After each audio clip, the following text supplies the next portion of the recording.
by the Cardinals and Kyle Loesch.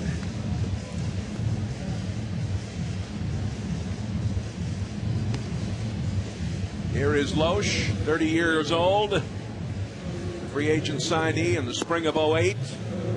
Originally a Cubs draft pick in the 29th round in '96. All-time versus the Padres, he's 1-2 with a 5.64 ERA. 5-7 this season, 4.43 ERA. Coming off a nice performance and looking to find some consistency in his game. But last performance was his first win since May 23rd when he beat the Kansas City Royals. We look at the Cardinals defense. Holiday, Rasmus, and Ludwig from left to right on the outfield. And very good defensive late on the left side with DeRosa and Brendan Ryan. There's the manager of the Padres, Bud Black, 52-year-old Californian. He was a teammate of Tony Gwynn and, of course, a longtime pitcher, a left-handed pitcher, incidentally. He was with the Royals and Cleveland, and Toronto, and San Francisco. His third year as manager of the Padres. You notice a couple of the guys getting the sunglasses on as the sun breaks through.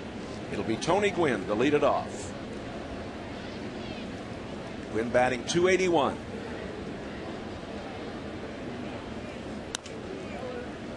The son of the Hall of Famer rounds out to start this game.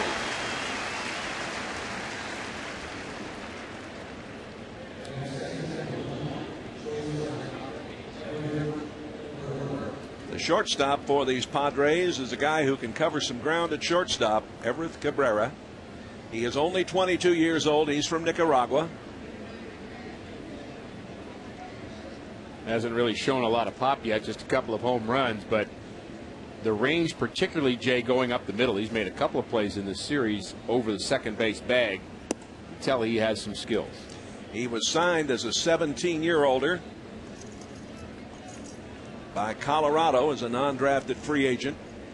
Later, the Padres' first-round pick in the Rule 5 draft in '08. 1 ball and 1 strike.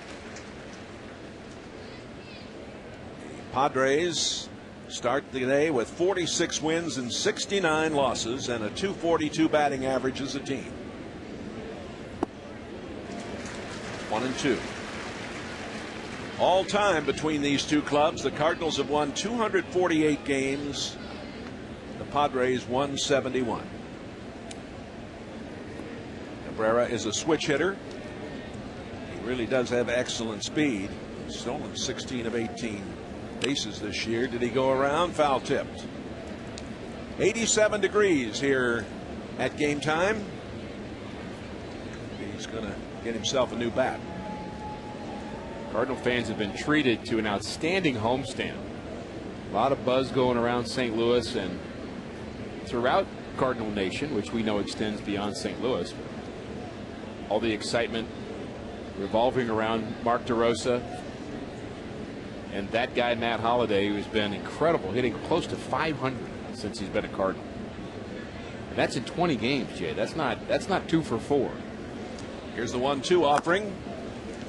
Fouled away, just got a piece. These Padres have won 19 and lost 39 on the road this year. They're 20-29 in the West.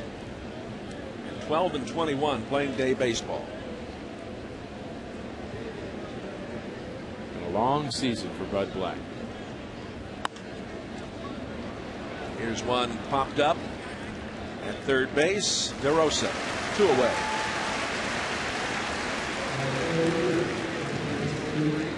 Here's the man from Tampa, Florida, Tony La Russa, the skipper. Got to be thrilled the way things are rolling along these days. Long season for Bud Black, but I think it's a rejuvenating season for Tony La Russa. I think he has got a renewed sense of commitment to stay here in St. Louis, and we'll see if that's the case beyond this season. But I think he likes his team very, very much. Adrian Gonzalez, the big bopper for these Padres, born in San Diego 27 years ago. Was a great high school star, the player of the year in California, the Marlins' #1 draft pick. Traded to the Rangers, then to the Padres. Gold Glover and an All-Star last year. And of course, this fella right now, 31 RBIs, 71 RBIs, 272 average, and rips it into right field, just past the outstretched glove of Lugo.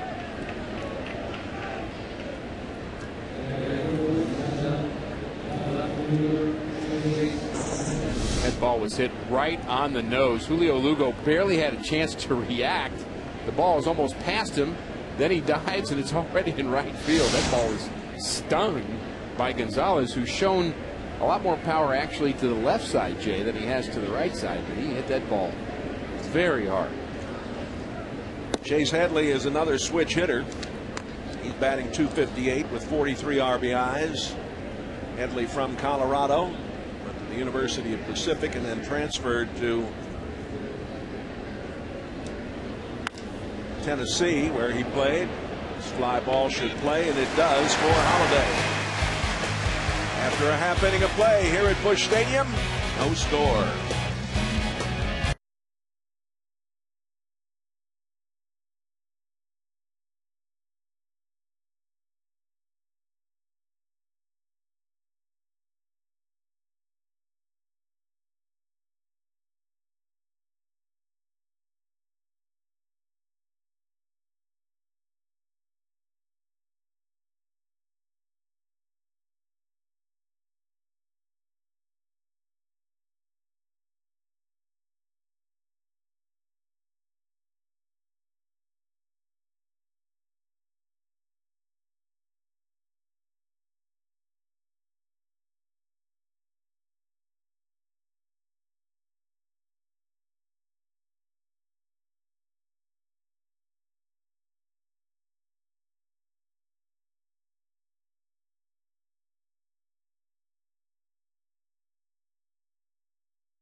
From the left side against the left-hander Richard. A lot of danger in the middle of that lineup. Ludwig having an outstanding season, 5th in the National League in RBIs, Jay, and we're spending a lot of time talking about Pujols and Holiday, but Ludwig's having a pretty good season as well. Yeah, I was interested in the pregame show and Rick Hummel, the Hall of Fame sports writer's comments about Ludwig, and what a fine year he's having, although the batting average isn't that high. Here's Ryan batting .284. Ryan is 6 for 13 on the homestand. Those of us who've been around the Hall of Famer Rick Hummel know that when he speaks, we listen. Absolutely. Ryan has hits in 14 of the 20 games that he has started this year as the leadoff man. The Redbirds 66 and 52 starting play today.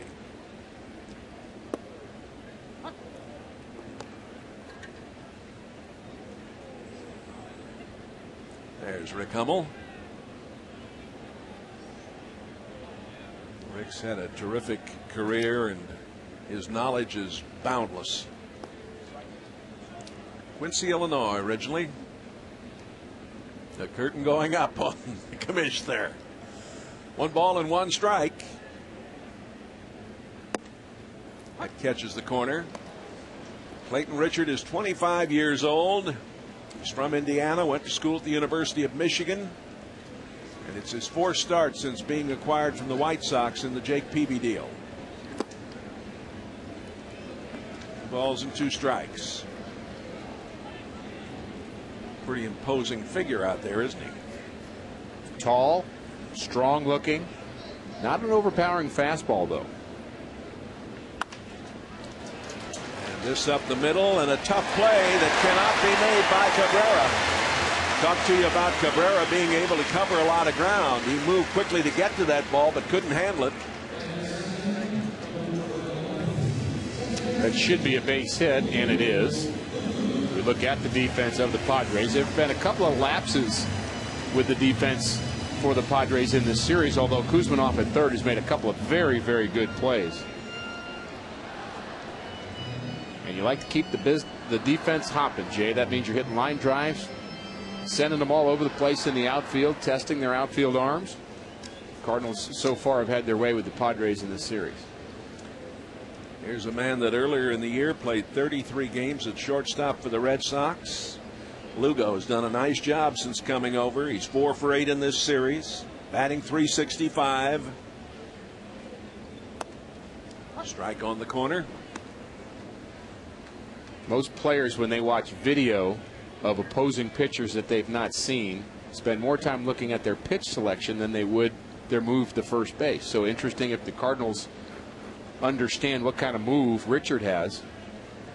Brendan Ryan was headed back to first base on that last delivery. Ryan has 9 stolen bases. They've got him hung up. And the tag is made. Barely got that out of my mouth. You barely did. Here's the move from the left-hander. He fakes to first, holds it, and brings it towards first base just enough, and that fooled Brendan Ryan. Brendan Ryan started to go back, then said, oh, he's going home. Then, oops, I'm out. That can be a real weapon for a left-handed pitcher who works on his move. Absolutely.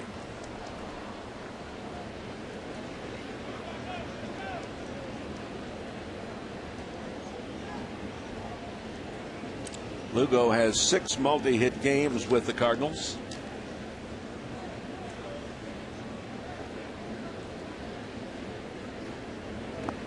Ooh, that almost hit him.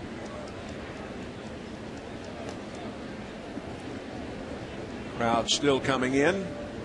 This looks to be, though, the smallest crowd of this 3-game series. They were waiting for the sun to come out, Jay. I think so.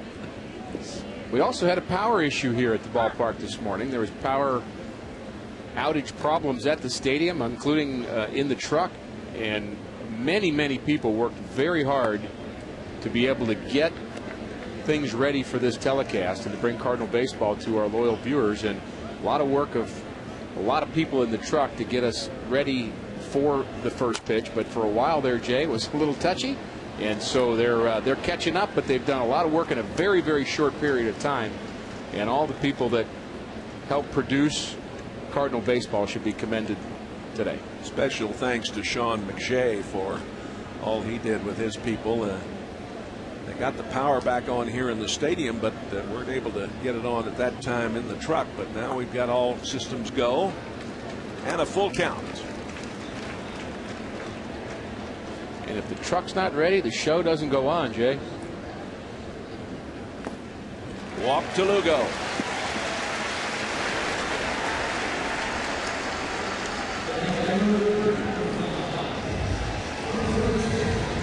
Didn't want to walk the man in front of Albert, but Clayton Richard has done that, and here is Albert. 10-game hitting streak, batting .436 with 11 RBIs and 4 home runs, 6 for 19 in this homestand. Tony La Russa is, before the pitcher throws over again, a little gamesmanship going on right here with Tony La Russa. He's talking to the first base umpire, clarifying the move of the pitcher, and I can almost guarantee I know that conversation. The pickoff of Brendan Ryan, he's wanting to make sure there's a ruling of whether or not he's actually doing this appropriately. I don't see anything wrong with that. I think the step is appropriate. He has a little delay, but just the gamesmanship of putting that in the mind of the first base umpire, Mike DeMuro, I think that's what Tony was doing. In for a strike to Albert. You think Tony might have said to him, you know what a balk is, don't you? Well, you have to be careful because they don't really like you questioning ball strikes or balks. They don't. So he's going out and doing a little preemptive strike here. There it is again. This guy's he's gonna have to be careful with him. Well, that was a different move. That's a little short leg move. He just kind of picks the foot up and goes. I mean, there's certainly not a balk there. There's a hesitation in the move. This guy knows what he's doing. He's got a variety of moves. I kind of got him figured out, Jay, because I know how left-handers think. I know you do. And he is showing a variety of moves. He's setting up the runner. He's making him think he's going home. And then he's got the one where he thinks he's going home. Then he comes back to first. A little slide step. It'd be hard to steal off of. Albert in the hole, 0-2.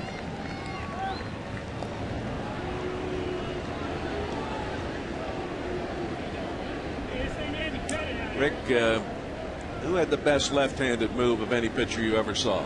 Steve Carlton had a very good move. He sure did.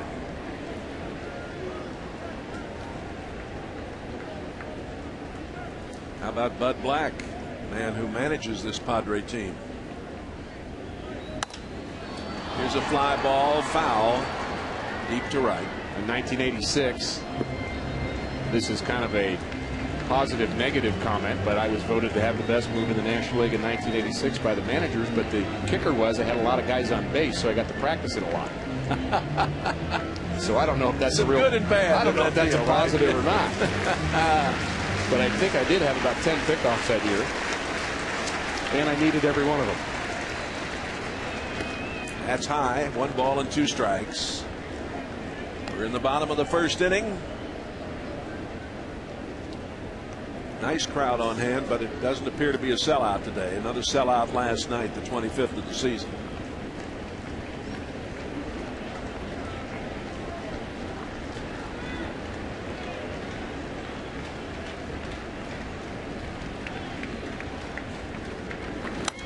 Foul back. Cardinals have won 3 in a row, are 12-11 against the West. They're 11 games over 500 here at home, 35-24. I don't think Julio Lugo is going to steal. Here's the last pitch. Where's he going? Not sure. That's called not getting a good jump right there. You try to get a secondary lead after the pitcher goes home, and the Cardinals' secondary leads are headed back to the base. Now, he took about a 2-foot lead there. He literally was a foot and a half off the base when that pitch came home. 2-2 the count to Albert. He's asking Adrian Gonzalez to help read the move for him.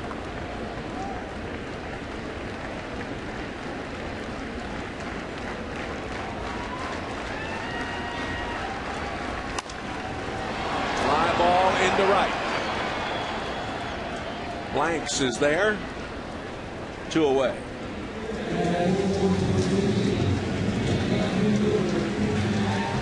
Here's Matt Holliday.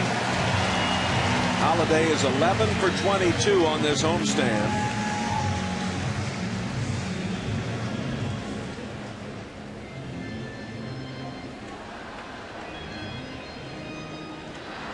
He has hit in 18 of the 20 games that he's played with the Cardinals. 12 multi-hit games.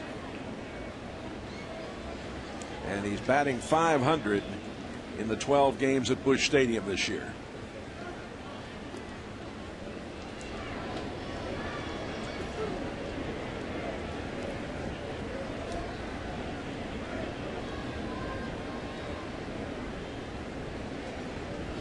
Wind blowing to left field.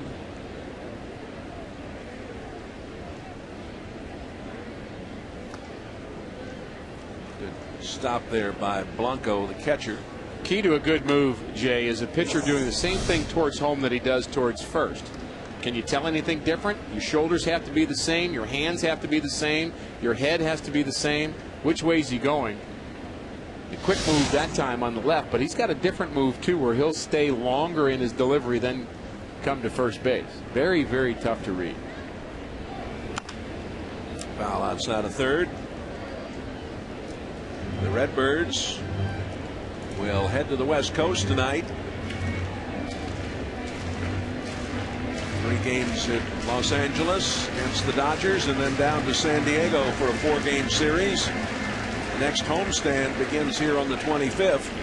3 with Houston, 3 with Washington, a day off on the 31st, and 3 with Milwaukee.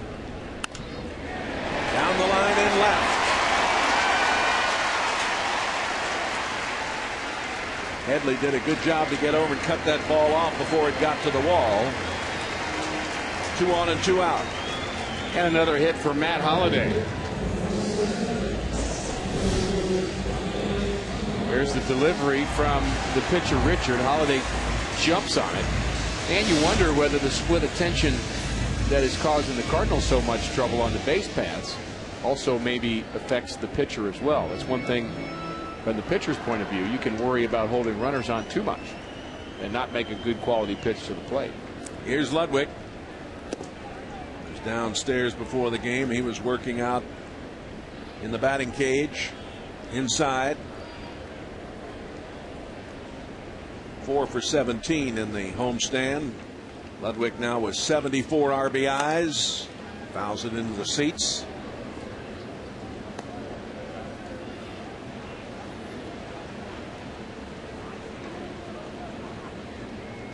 Had a career high 21 game hitting streak end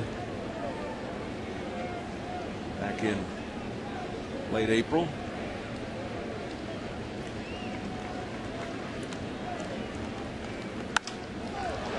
Well hit to right center.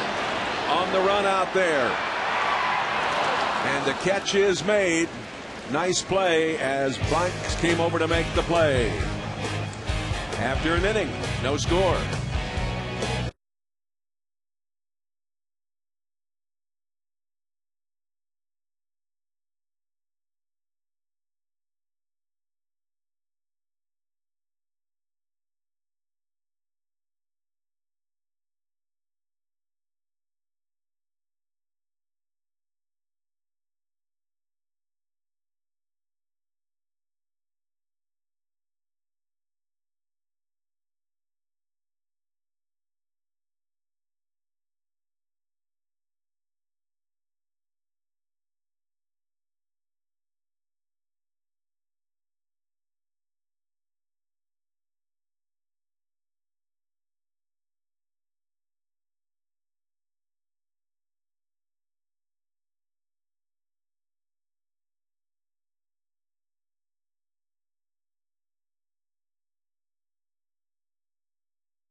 Kuzminoff batting .264.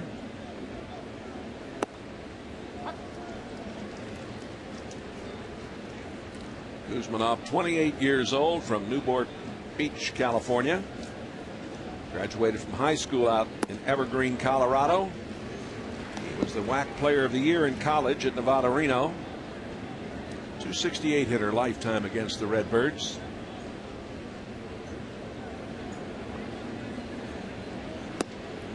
This is low. 1 ball and 2 strikes.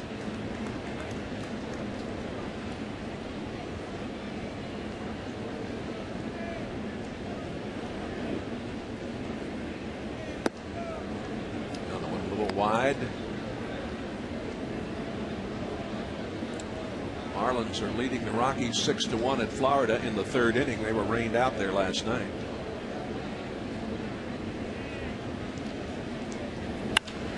Hot shot to shortstop. Ryan in time.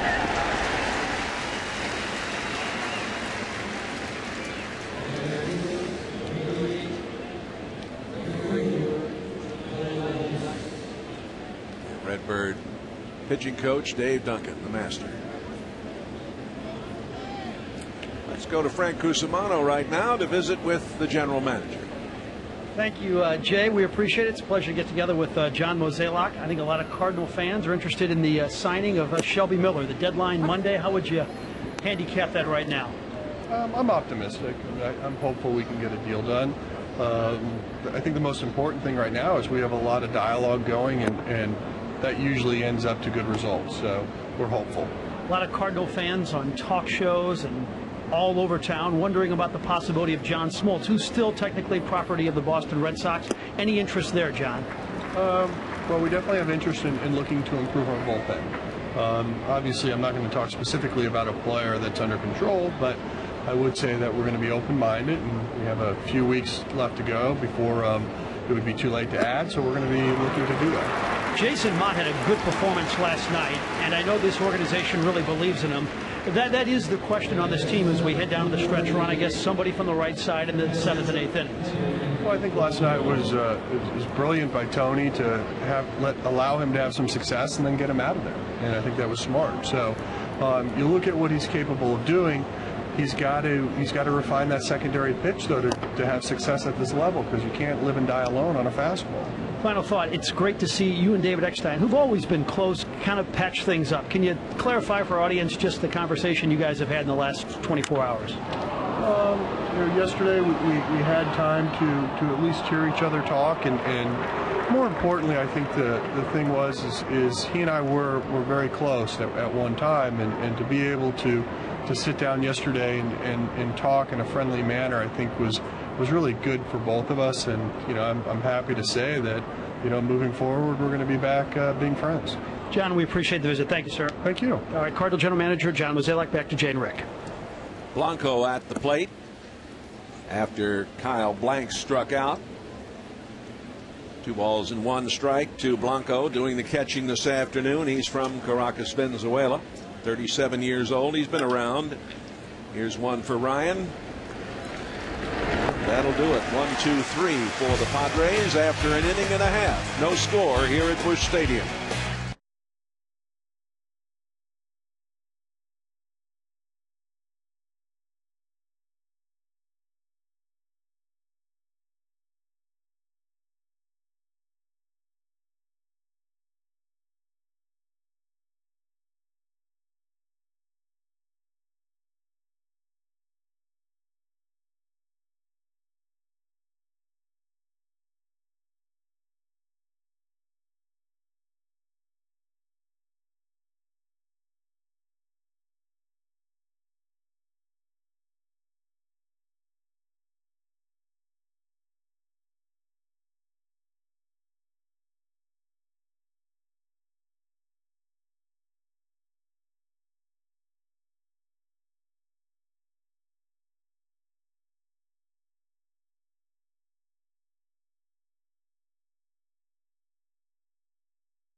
Day here on News Channel 5. Our next broadcast a week from today, August the 23rd. The Cardinals and the Padres out at Petco Park.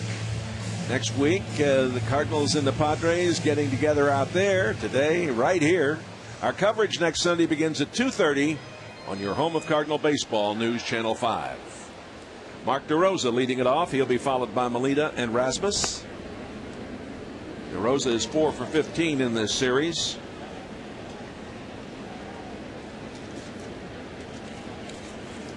Homestand. Swing and a miss. And one of the guys you're counting on to do some damage against the left-hander. DeRosa shown a lot of power since he's been a Cardinal. 8 homers. And he has hits in 6 of his last 8 games.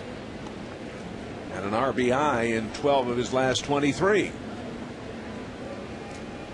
This guy's a real pro, Rick. Been around the block.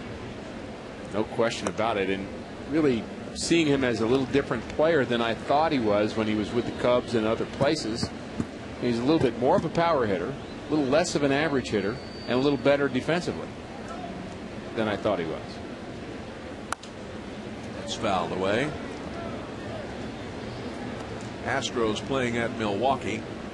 Milwaukee 2-1. 3rd inning. Raining in Chicago, where the Pirates and the Cubs are scheduled. Here's one ripped to left, and it's over the head of Headley, who kind of misjudged that. And a stand-up, well, not a stand-up double now because he decided to slide, but into second, DeRosa with a leadoff double.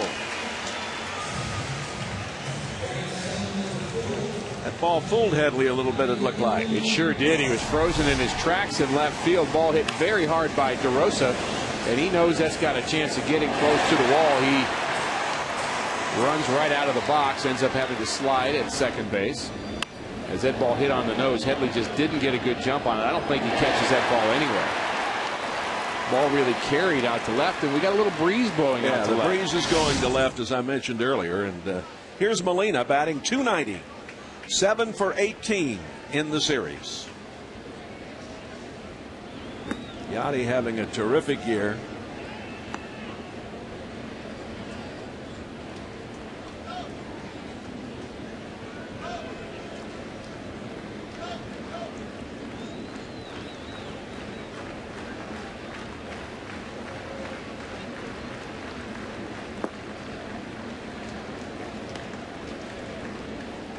Molina's job here is to hit the ball to the right side. He's a very good situational hitter. He knows what's going on here. Job is to get DeRosa to third base and help get the Cardinals on the scoreboard. Hit it the other way. Rick, let me correct something. I said that Molina was 7 for 18 in the series. He's 7 for 18 in the homestand. And it is a good homestand for Yachty. And he's been pretty solid all year long, a lot like Schumacher. Their average really hasn't gone up and down too much, right around 280 to 300, both of them. 3 balls and a strike. When the Cardinals play the Dodgers tomorrow evening, it'll be Chris Carpenter against Charlie Hager. Mitchell Boggs gets the call on Tuesday in L.A. against Billingsley. A walk to Molina. The second pass issued by Richard.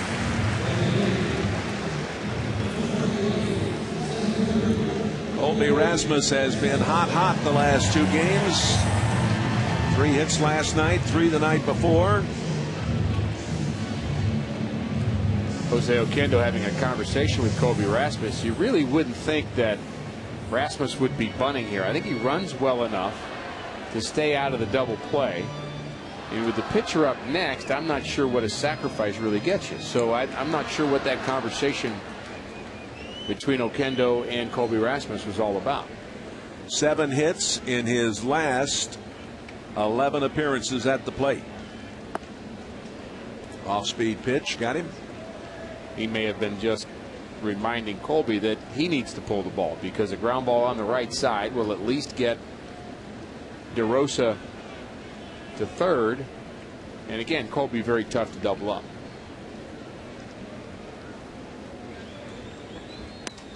High and tight. Cincinnati at home. They're leading Washington 4-2 in the 5th inning. LA at Arizona later. Philadelphia at Atlanta tonight. No score here.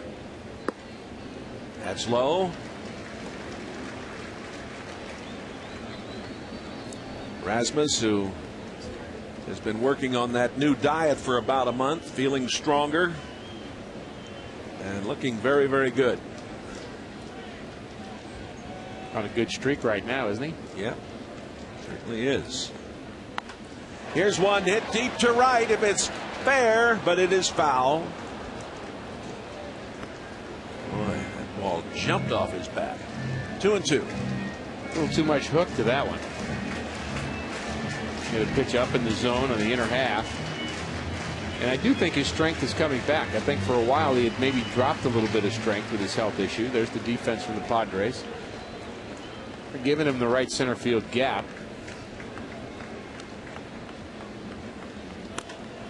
High chopper. Double play ball. Not in time. He legged it out.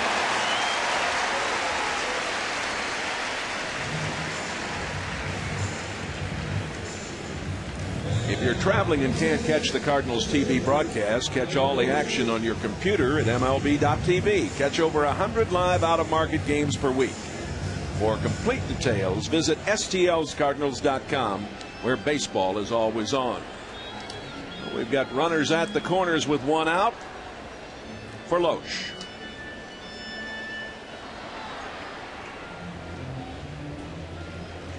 A lot of things could be happening here. Squeeze is a possibility. Loesch could be trying to just sacrifice Rasmus to second base to see if Ryan can drive in too. And I think that's what we'll probably see. That's low. That opens up a lot of area on the infield with both the third baseman Kuzminov and Gonzalez charging hard, and Tony might decide to take that off.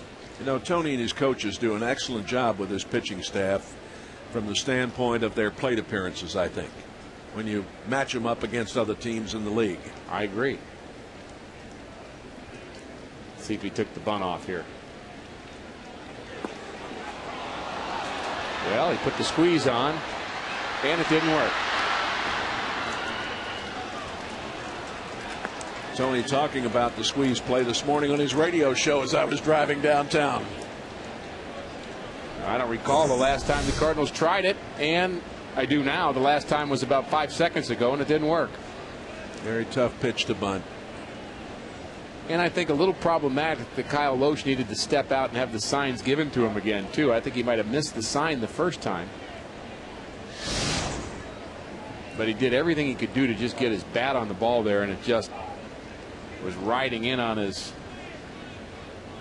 feet. Colby advancing to second base on the play. Loesch swinging away, batting 192, has an RBI.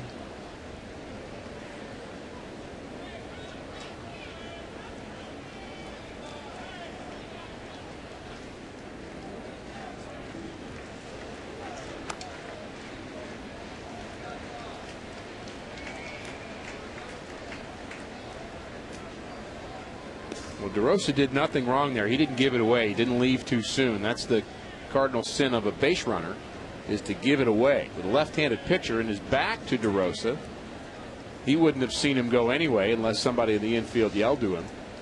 If you can yell in time, the pitcher has a chance to throw the ball out of the strike zone, sometimes at the hitter, to foil the squeeze. Out to Rodriguez. He throws on.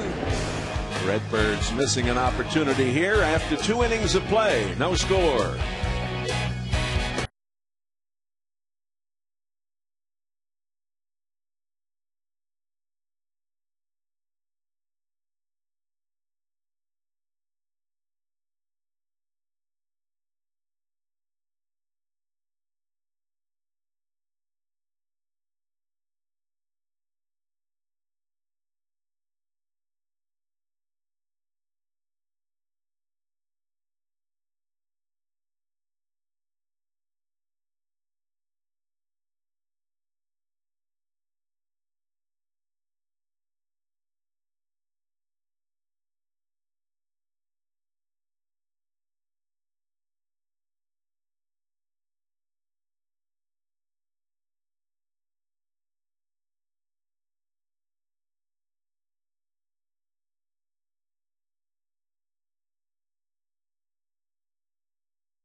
Pitch in for healthy smiles with Delta Dental and the Cardinals. Purchase a $2 raffle ticket for a chance to win an autographed baseball by Albert Pujols and join the Smiles League.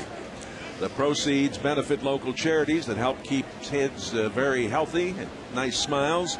For information on buying your ticket, please go to smilesleague.com. Are you in that league? Oh, you were in that league. We're joined by the voice of the Cardinals, Mike Shannon. The first pitch to Rodriguez is high and outside. You always have a smile. Hey, I want to have and fun. a song in your heart as well. How you doing? I'm doing good, man. How about yourself? Good, thank you. I'd be a lot better if we had some runs. Well, a little. 3 hits have been a little kind of a little sketchy. Unusual start we have here with this left-hander and everything. I mentioned that Tony was talking about the squeeze play on his radio show this morning. Well, he tipped it off. He forgot to tell Kyle that he got to bunt it. Rodriguez. He was upset with himself. Now let's see if he can compose himself and then get him out here. Yeah. Rodriguez out to Lugo. 1 away. Rodriguez comes into the game batting .212. It's a big game. You know, look at the last road trip. We were 4 out of 5 winners on the road trip, and now to win this one, you're 5 out of 6 on the homestand. That's a great string. Yeah, the club has really turned it up a notch, Mike, on these last. Well, what I like is that they're really capitalizing on the opposition's mistakes. They didn't capitalize on that double by DeRosa, but they have really been doing the kind of things that make you a championship team. There's Mr. Holliday out there. What a joy he's been. Huh. Foul back. You know, as far as the offensive guys that are available, the Cardinals got the best. I mean, they got 3 guys, not 1, but they got 3. And then they got the top guy in Matt Holliday. So you got to take your hat off to ownership and to John Mozeliak for swinging those deals. 1 ball and 2 strikes. It's one thing to want them. It's another thing to get them. And Cardinals gave up the youngsters in the minor leagues. That's such a big part of this business now. And that is the second strikeout for Kyle Oesch. Join News Channel 5 every Sunday morning at 10 for Wings of Hope, Cardinal Nation. 30 minutes of in-depth stories, interviews, and features about the Redbirds at Wings of Hope, Cardinal Nation, right here in your home of Cardinal baseball, News Channel 5. You know, Jay, the Cardinals announced 2 or 3 years ago that they were going to spend some more money on their minor leagues, okay, and it's really paid off. You don't get guys like Holliday and DeRosa and Lugo unless you have great kids in the minor leagues to give up. Here's Gwynn. He grounded out in the first. John Mozeliak saying just a short time ago on our telecast that the Redbirds are having good discussions and hoping that they will sign their #1 draft pick, the young pitcher from Texas, Shelby Miller, by 11 o'clock tomorrow night. Hope they do. But it takes a big monetary commitment for that. 1 ball and 1 strike. Into left field. That ball fooled Holliday just a little bit. I don't think he could have made the catch, but was hit right at him. A 2-out single for Gwynn. Well, it's better to play it safe in that situation. You take the chance, and they're with 2 outs. Now they've got to get 2 more hits unless somebody goes deep. All right, and you've got Cabrera up there who's hit just 2 home runs. Cabrera popped out in the first inning. And a lot of these big leaguers, they don't. It's more difficult to see the ball off the bat in the daytime than it is at night. There's just a lot more. You got all of the movement behind home plate. You've got the sun to deal with, the shine, white shirts. There's a lot to deal with. You really have to concentrate in the field. And these guys don't play that many day games.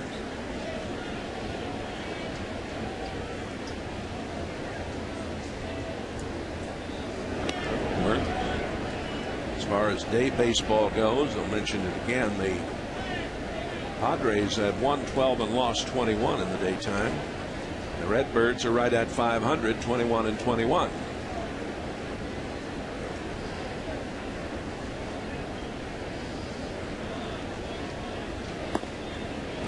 We played 42 day games.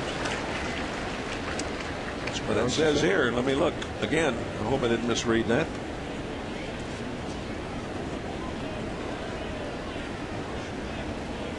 (21 and 21).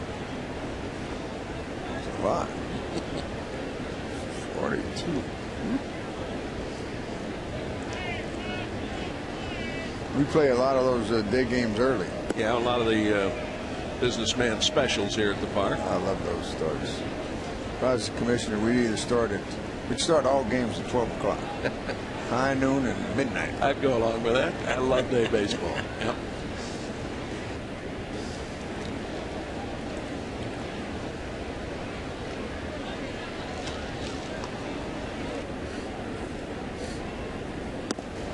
Throw to first. Get him again. Oh, that was close. Very important part of last night's game was the pickoff here as Yachty and Well, here's the thing. Pujols combined for another one. Okay, he misses him over there, barely misses him, but here's what happens now. And he's not going to be as aggressive over there. And here's a guy at first base with 2 outs. It's going to take a ball off the wall to score him. And he has great speed, Tony Gwynn. He'll get a little shorter lead. Already he has that shorter lead. Gwynn has stolen 6 bases on the season. Even though you don't get a guy, you're still short in lead, and you take away that aggressiveness over there. That's a big part of it. Just got a piece of it. Still raining in Chicago, where the Pirates are scheduled to play the Cubs this afternoon. And those Florida Marlins very pesky of late. They're at home today, leading 7-1 over the Rockies after those 2 teams were rained out yesterday. They're in the 4th inning. They have a doubleheader? I will have to look. I don't know whether they're trying to make it up today or not. Let's see. They're in a different division, right? Yeah. I think they only go in there once. They might not have it on the schedule. Unless they go in there again. We used to have that green book in there. You could look. Yeah, you knew right away, but not anymore. No more green book. Strikeout. The 3rd strikeout for Loesch. No score after 2.5 innings.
Cardinal fans, when it comes to tickets, you deserve Major League service. Go online to StubHub, the official fan-to-fan ticket marketplace of the Cardinals, and the only site with Fan Protect guarantee.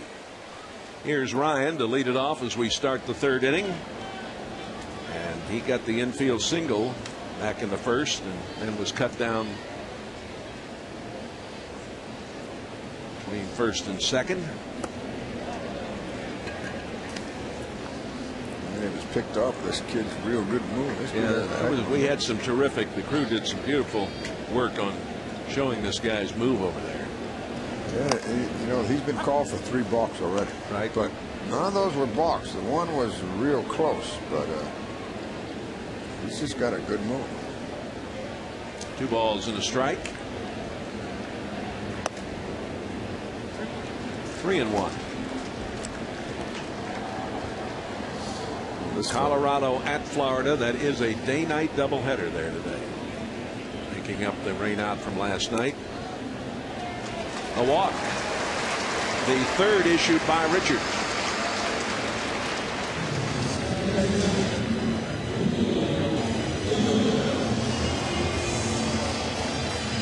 Here is Lugo, who received the first pass of the game from Richard back in the 1st. Well, he was picked off his first time with this move. Let's see if we can give you another side of it. You missed it earlier.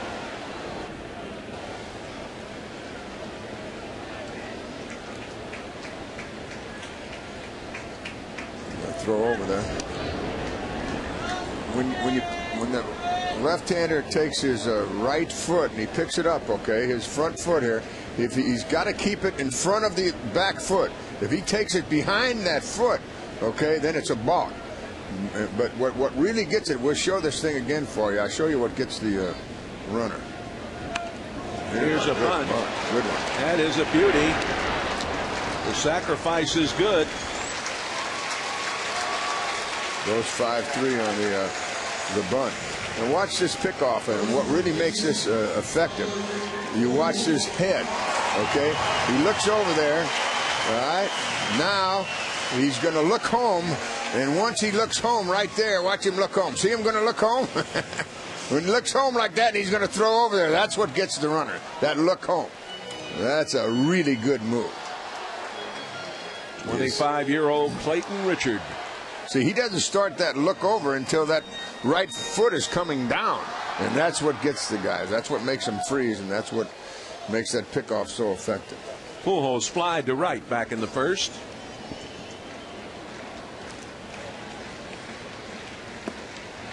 That's low. Good play by the catcher. The plate umpire this afternoon is Jerry Meals. Mike DeMuro at 1st. Dale Scott at 2nd. Ron Culpa at 3rd. Scott is the crew chief.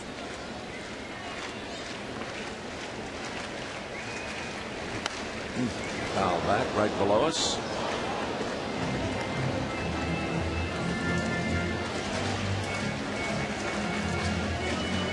Albert comes in, leading the league in home runs, and he's tied with fielder of Milwaukee in RBIs with 103. This ball gets away. Ryan going on to 3rd. It's a wild pitch.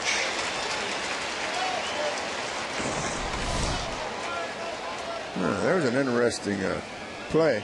Watch this ball when it goes back off of the. It gets up on that little ledge. There's a little ledge. Now watch this. If it stays on that ledge, I guess you're going to have to go back and play it. I guess you're right.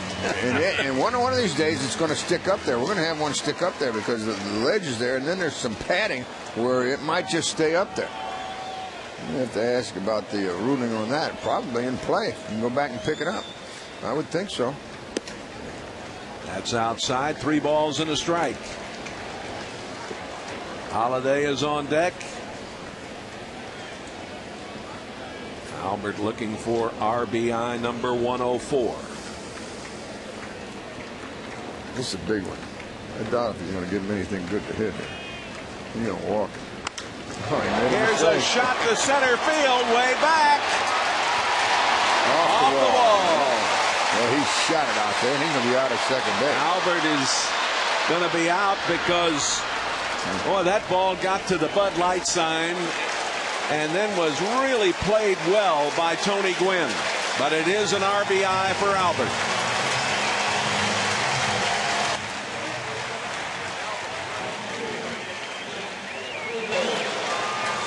Boy, he really put a sting on that ball. First of all, I think the catcher was wanting him to throw it outside and make him reach for it, but he didn't, and it hit off the wall, and then Gwynn played it really well as he fires in. Albert had no chance at all. Gwynn got a perfect bounce on that ball and just turned and fired. And Albert was running all the way. Tripped a little there going around first. Oh, the Birds are on the board, 1-0. They've out hit San Diego 4-2, and here is Holiday, who singled in the first. Ooh. Oh, I got a bad break. How about that? Ricochet romance. The play goes 1-3. The Redbirds, after 3 innings, lead 1-0. Guys, we need to talk.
Schnooks, low prices, no sacrifices. Boy, the new store is open downtown. Yes, it is a beauty. There's Albert. Boy, did he sting that ball to center a few moments ago here. Adrian Gonzalez singled in the first. Gonzalez batting .274. He's the centerpiece of the offense of the Padres these days. A career .328 hitter against the Cardinals and .351 here at Busch Stadium. Foul back.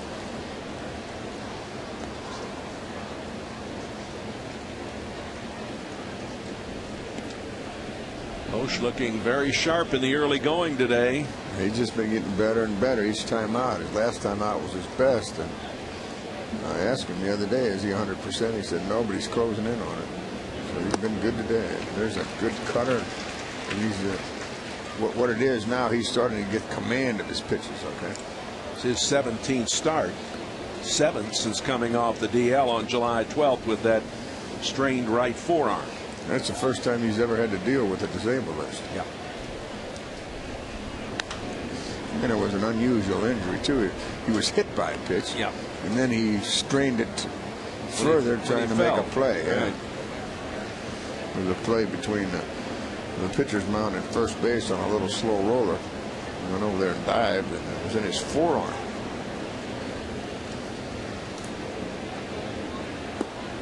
That just missed. 2-2.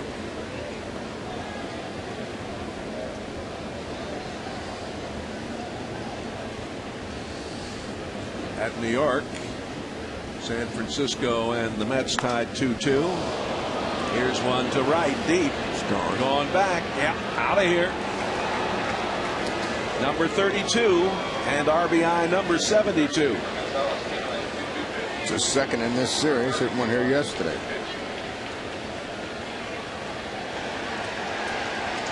took the ball the other way. Now that's a dumb thing. That's throwing the ball back onto the field. That started in Chicago at Wrigley Field. I don't like that. Yesterday his home run went to left field. He's strong. That was a good pitch that he hit, man. I'm telling you. And then he got a pitch right down the middle. He made a mistake there. That pitch he hit yesterday for a home run, that was a good pitch. He's had some success. He came into today's game batting .357 against Loesch. Chase Hadley. He fly to left in the first. That's his 5th lifetime home run against us, too. He's a good one. Yeah, he's really been hot. In August, he's hitting about .450 in August.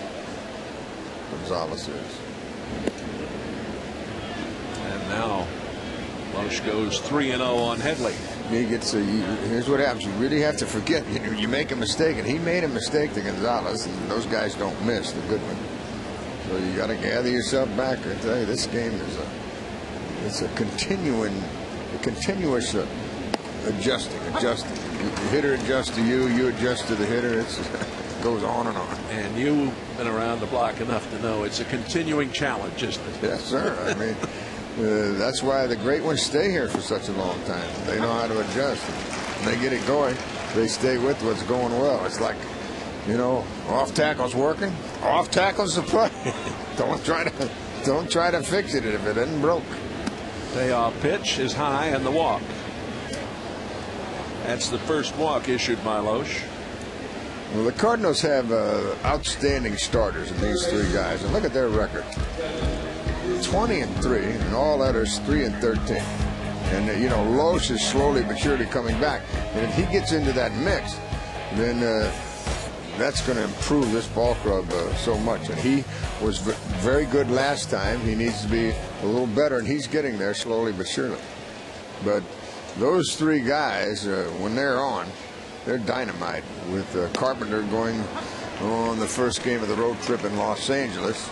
And then Wainwright follows him, and then Pinheiro follows him, and boy, Boggs though on Tuesday. Well, Boggs has got to mix in there. Yeah. When we had this stretch where you only needed those 4 starters for a while. Exactly. Yeah.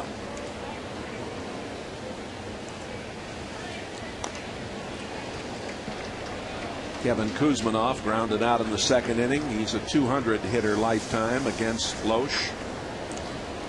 This guy's a good, solid, everyday player, though, Kuzminoff. And he's been hitting well during the month of August. He's up around 390. That home run was 429 feet off the bat of Gonzalez.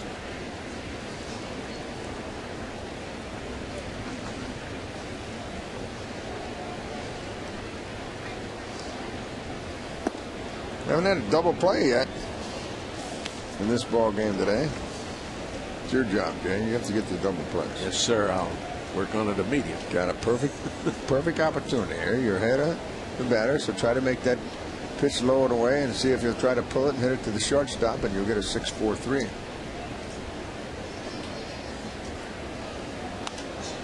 Now back to the screen. Well, he came in on him there. He made a good pitch, a fastball inside. Now he's got him really set up to go low and away and try to get him to pull the ball. A 1-1 game here. Or even if he hits it well, if it's placed well in the strike zone, usually they'll hit it at someone. The strikeout is the 4th for Loesch. Cardinal Baseball is brought to you by Bank of America. Cardinals banking only at Bank of America. Kyle Blanks struck out in the 2nd inning. Blanks is just 22 years old. He's born in Pennsylvania. This guy's big enough that he can go to work. Boy, how about he made a nice play out there in right center field earlier. And this guy weighs like 285 pounds. And I don't see any flab hanging around there either. He's like 6'6", I think. Grew up in New Mexico. Signed out of Yavapai Junior College in the 42nd round. Was listed as the #1 prospect by Baseball America and the minor league player of the year in 08 for the Padres. He was a first baseman. He is now an outfielder. 1 ball and 1 strike. This is a tough play. Make it in time, an infield single. Little nubber out there. Headley going into second. Say, he runs pretty good for a big man. He sure does. Say, he really jammed him. And then Los did everything he could. He made a heck of a play, even making it that close. The leadoff home run by Gonzalez, tying it. Now it's 2 on and 1 out for Blanco, who grounded out in the second. Totals are identical, 1-4-0 for each team. We need that double play ball, though, right here. Blanco at 37 years old, playing for his 7th big league team. And he's a good guy to get on the double play. He doesn't run that well. Catcher.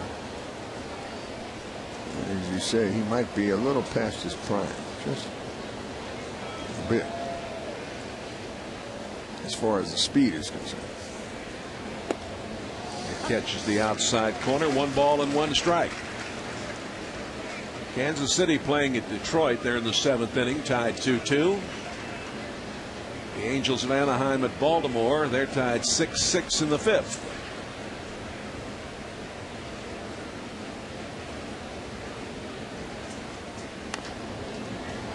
Foul back. 1 ball and 2 strikes.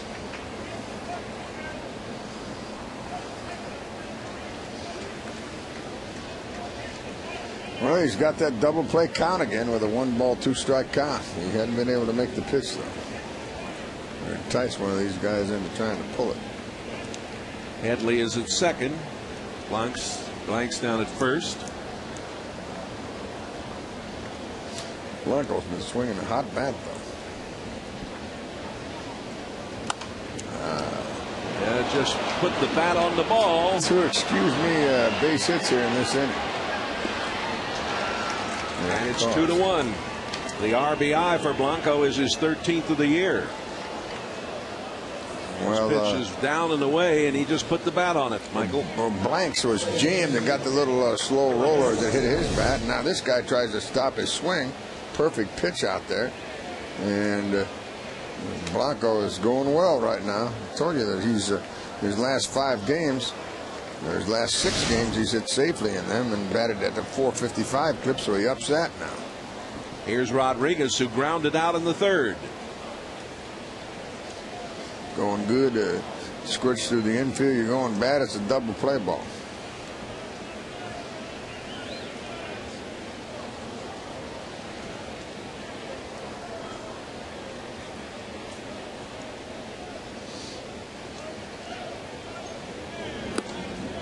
In for a strike. Good change up there.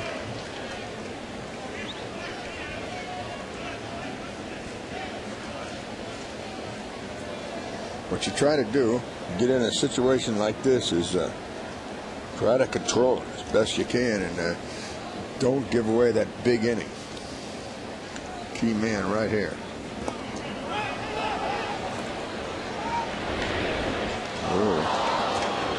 Good play out there to keep that ball from going through to center field by Lugo.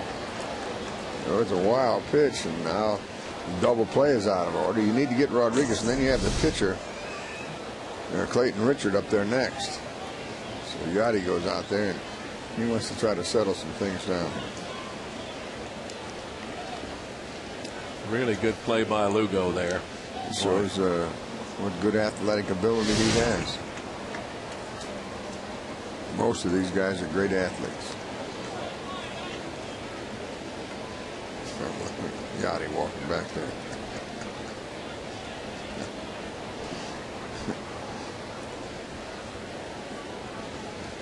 You're going to put him on intentionally. Boy, this is something that the Cardinal manager doesn't do very often at all. And Rodriguez is 1 for 8 lifetime against the Cardinals. Intentional pass. second walk in this inning.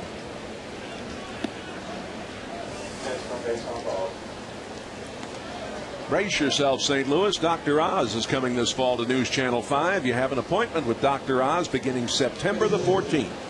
Get ready to live right now. The Dr. Oz Show, debuting weekday mornings at 11, starting September 14th on News Channel 5. Well, here's the big left-hander who struck out in the third. Clayton Richard trying to help his cause. His club has given him a one-run lead here. It's 2-1. Fourth inning. Nice pitch on the inside corner.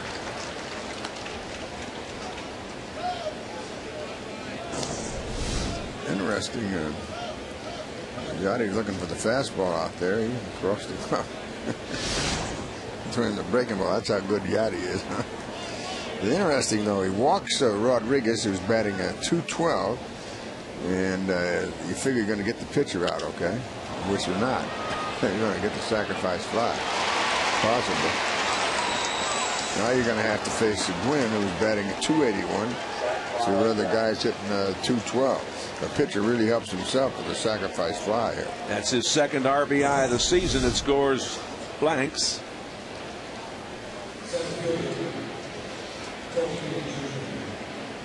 And Tony Gwynn Jr., who grounded out and singled, will stand in. Tell you what, that Kyle Blanks, all 280 plus pounds of him, runs pretty darn good. Gwynn is the 8th man to bat in the inning. 3-1 San Diego.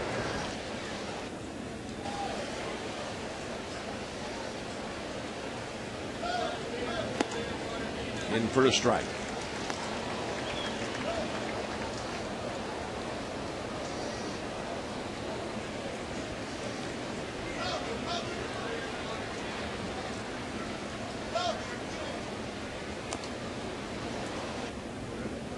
Fouled away. This all started with an Adrian Gonzalez home run to open this fourth inning. And the Padres have played at 3.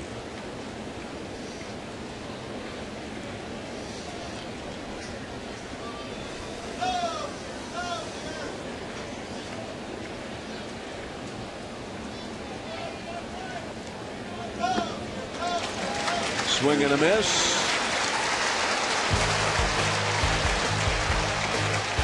3-1 San Diego.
Top right of your screen right there, that's Tony Gwynn. Okay, he's the on-deck man. He's got to tell the batter whether to slide or not.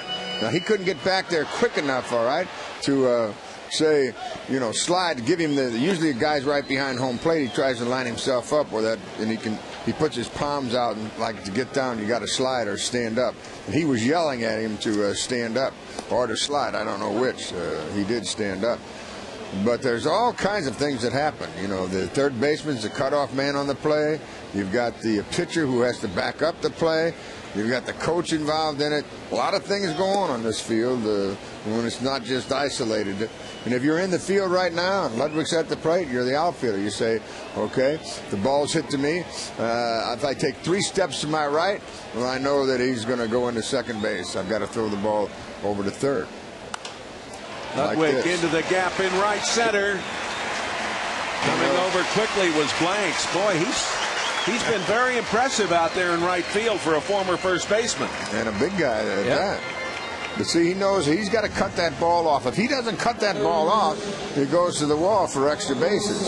And so what he does, he takes the route over there to cut it off.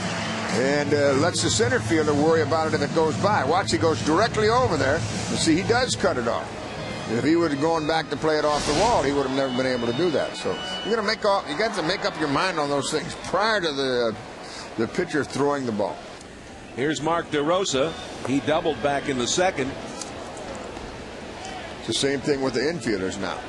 If the third baseman, for instance, if he goes to backhand the ball, he knows he can't throw it to second. If it's 2 hops, he's got to throw to first. And each of those infielders know before the pitch is made what they're going to do with the ball. They have to talk to themselves about it. Okay, slow roller, I just have to throw it to first base. The ball to the left of the second baseman, he's going to have to throw to first rather than second. Goes to his right, and then the shortstop to his left, and they know they got the easy double play ball. Ball and 2 strikes to DeRosa. You have to determine all of that before the pitch is made. And it's the same way in the guys in the outfield. They say, okay, if the ball gets by me, then I have to throw it over at third. But I've got to hit that cutoff man, and then he'll determine whether he's going to throw it to third base or if he's going to throw it home. The guy trying to score all the way from home. That's outside, 2-2. And when you see youngsters, when they come up here, they make those kind of mistakes. They don't throw it to the right base because they haven't put all that in their mind, or they haven't experienced it enough. Let's see if they're going to turn 2. Safe at first.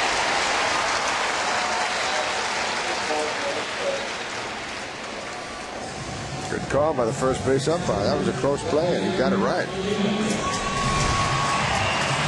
See, you had to back up on the ball. When you back up on the ball, the difference is you're going to get 1 instead of 2. And here again, a good throw he got there, and a good pivot by the second baseman. Rodriguez made a heck of a pivot over there and got out of the way of the runner. Ludwig went after it.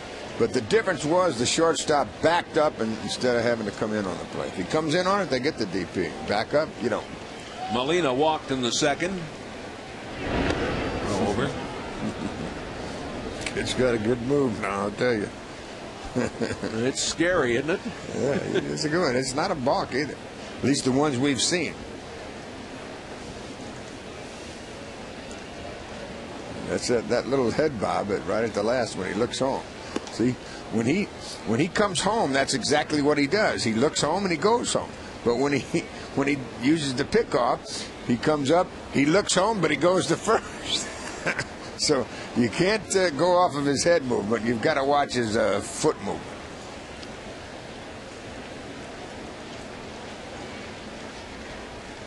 Going over there. That's his second move. That's a little move there. I'm sure that they called him on a balk right away.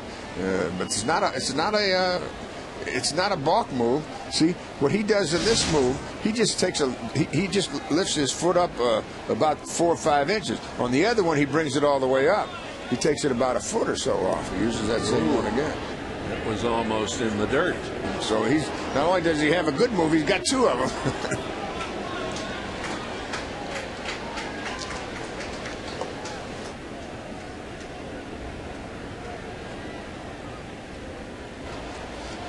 good thing about it, he's the only one that knows where he's going.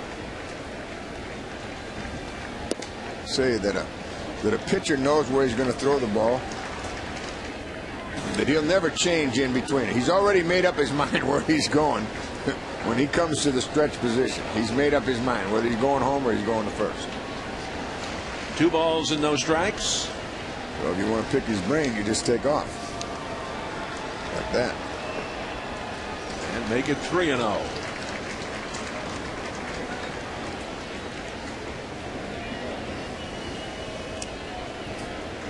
Pinheiro and Albert discussing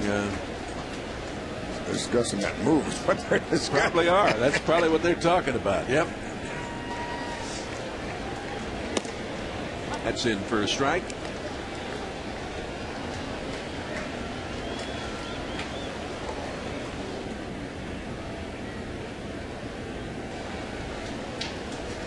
A lot of thinking going on around here, right? A lot of discussion. This is a good game to talk about such things. There's that throw over there again. But even when you don't throw, okay, he's got everybody going back rather than being aggressive and taking a good lead.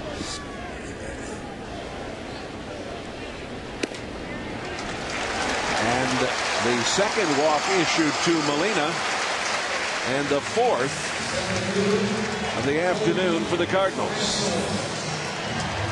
This day in Cardinal history, August the 16th, Curt Flood collects 8 consecutive hits during a doubleheader as the Cards split with the Dodgers. Curt Flood, boy, he was a dandy. Mike, we were talking earlier when we first had a chance to look at Clayton Richard. And I asked Rick Horton in all his years, of course, Rick had a very good move to first base. But I asked him what left-handed pitcher he thought had the best move to first base, and swing and a miss by Rasmus. He seemed to think it might have been Carlton. Yeah, Carlton had a very good one. Usually those big tall guys, and they got a lot of arms and legs. They can fool you. Long neck. Of course, not many guys got on against lefty either, but he did have a really good pickoff move. He picked off a lot of people. A lot of ways to help yourself if you're a pitcher. Rasmus fouls it off. It's 0-2. Colby reached on a fielder's choice in the second. And their pitcher really helped himself when he got the sacrifice fly in the 4th inning. It was a big run.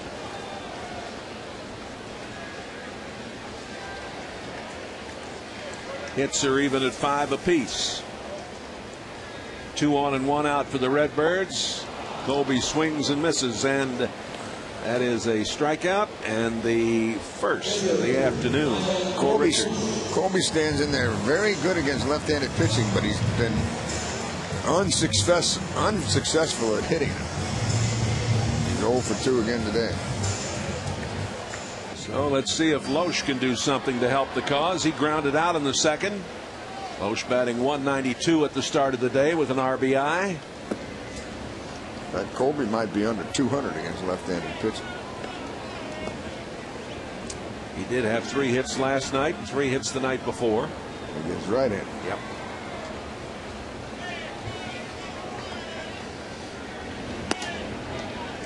Two balls and no strikes.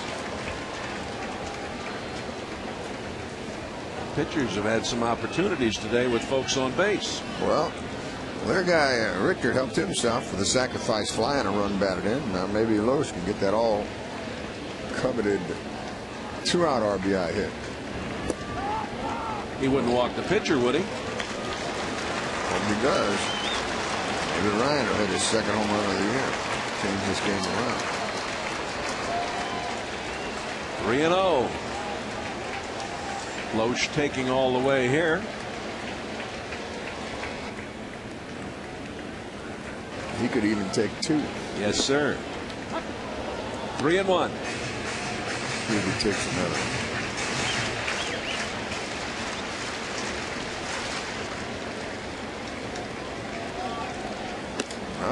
Oh, he was ripping that one. Tell you what, that might have been ball 4. Might have been. It was pitch was a high pitch. It was borderline at best. Full count. Runners will be on the move.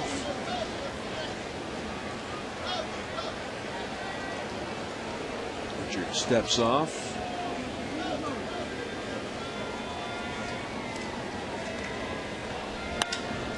Slapped into right. It's 3-2.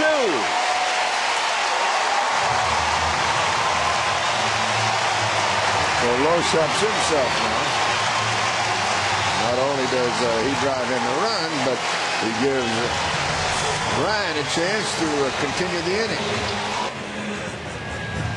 That's the second RBI of the season for Kyle Loesch. Nice job of going with the pitch by the pitcher. Molina at third. Ryan has an infield single and a walk. He scored the Redbirds' first run in the third inning.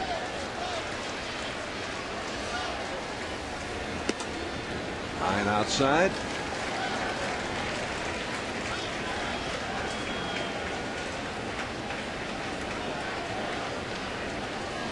The defense.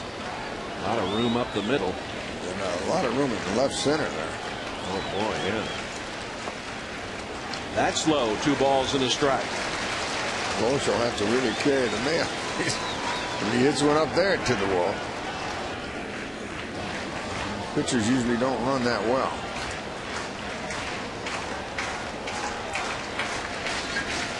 Lugo is on deck. Strike at the knees.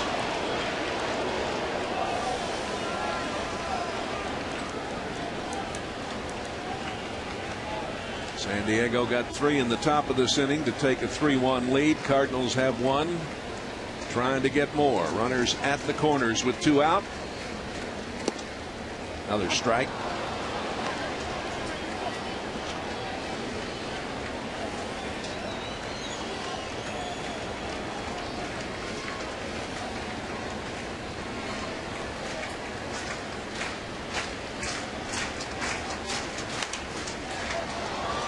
All the way.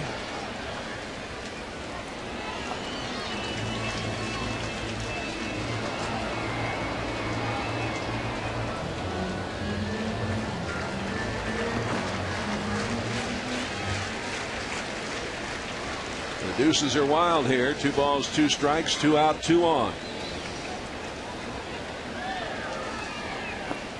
Inside a full count. Now the runner will go with the pitch, and that's going to really enhance the chances as far as Loesch scoring all the way from first on a ball up the gap.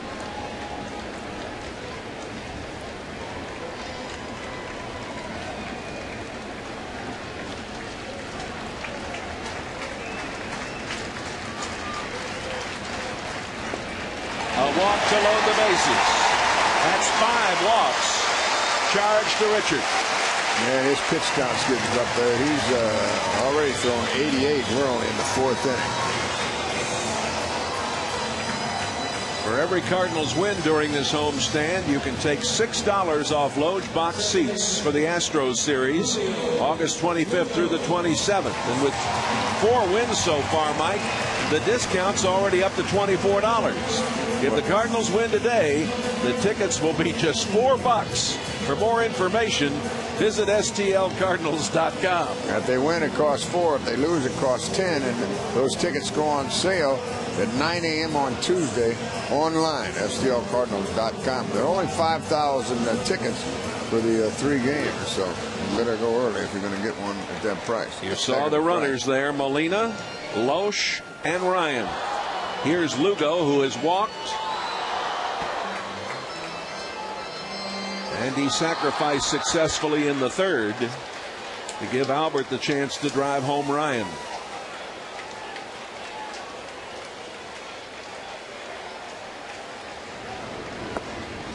Low for a ball.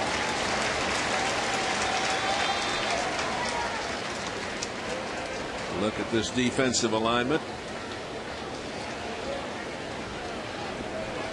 Outfield shades him around to the right just a little bit.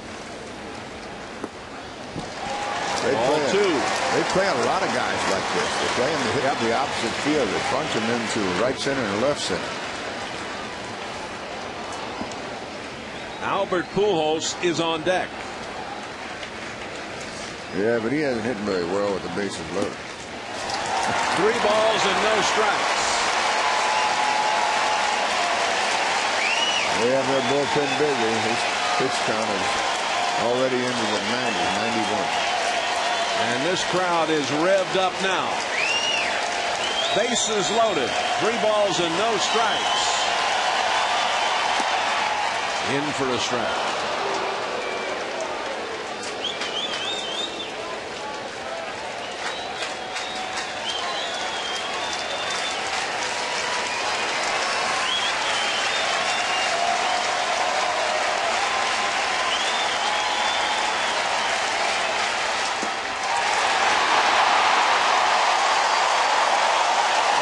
The 6th walk. RBI number 6 for Lugo. Molina comes home. The game is tied at 3. Albert will come to the plate with the sacks jammed. Too much noise for that little girl, Mike. Oh yeah, there might be a lot more noise coming your way too. Stay tuned. Time called now. They're trying to get the right-hander in the bullpen a little more time to be ready. That's Mujica, I believe. I think they're going to change pitches there. Yep. Mujica is warming up. Trying to give him a little more time. Albert, who has had a ball this season with the bases loaded. Been unbelievable. Yeah, that's all. We're going to have the pitching change. Here comes Mr. Black. It's over. We've got to bring him in now. Bottom of the 4th inning. Bases loaded. 3-3. Albert will be at the plate when we come back.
Exchange for a player to be named later or cash considerations back in April.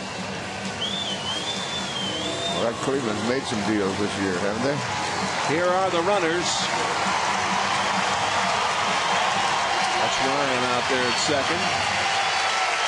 Lugo over at first. And you saw Loesch at third.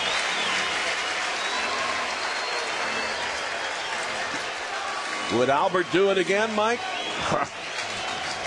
Who's going to bet against him? Not me. He's already got 5 home runs with the bases loaded this year.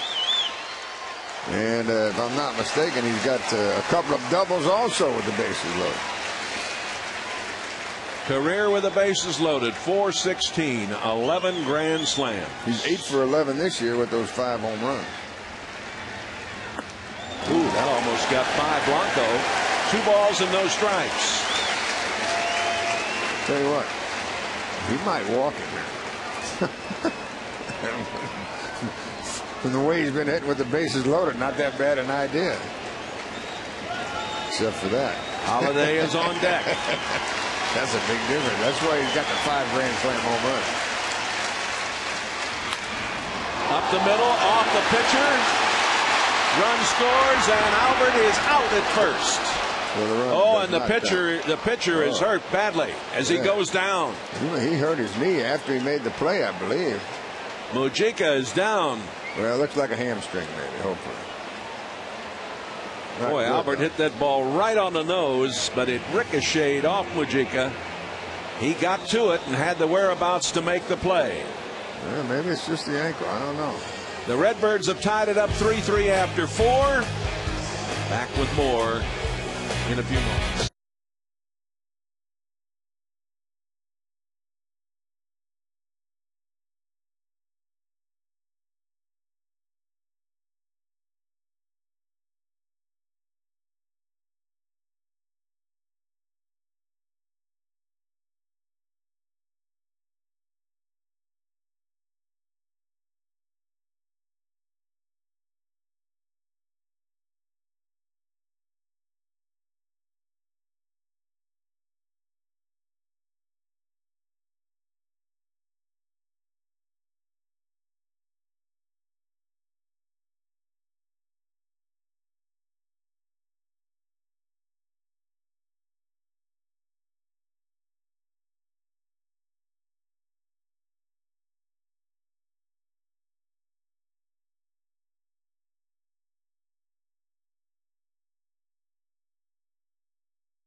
Cabrera leading off, and he is going to be safe. That speed of his standing him in good stead as he bunted.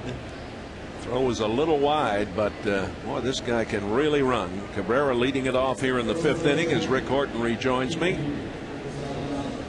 DeRosa was playing in on the play, but this fella Cabrera can really cover some ground. Well, perfectly executed as he actually bunting and running almost at the same time. Molina hops on it and not in time at first. We've seen some interesting plays in this game already, Jay. Squeeze that didn't work. Bunt base hit. Pitcher with a 2-out hit, Kyle Loesch. Here's Gonzalez. The runner goes. Ball goes into center field. And Cabrera is at third base with nobody out.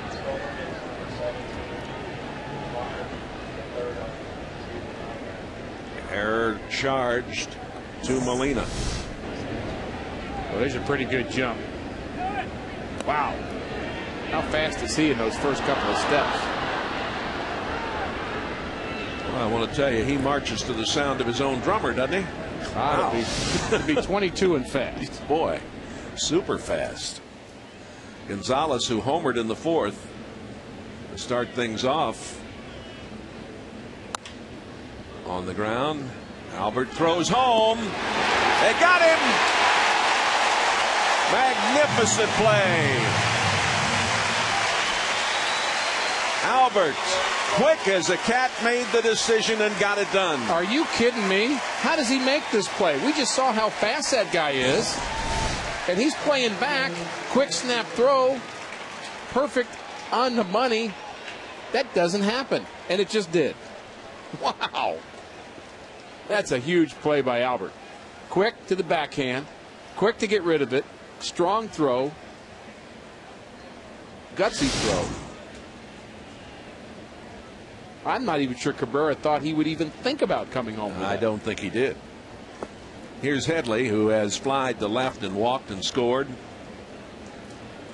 We're going into the 5th inning. It's a 3-3 game. The hits are even at 6 apiece. The Cardinals have stranded 6.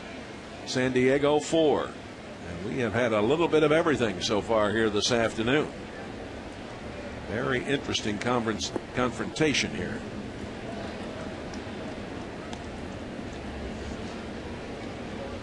They're in the 9th inning in New York. The Mets and San Francisco are tied 2-2. 7th inning at Florida in the first of a day-night doubleheader with the Rockies, 7-3 Florida. Astros and Milwaukee are tied 4-4 in the 6th at Milwaukee. That's still raining in Chicago. Washington leads Cincinnati 5-4 in the 8th inning at Cincinnati. Kansas City and Detroit 2-2 in the 9th at Detroit. And for a strike.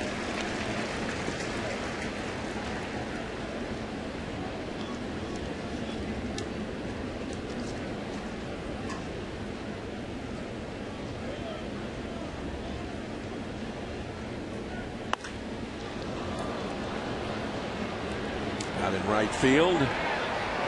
Ludwig has it measured.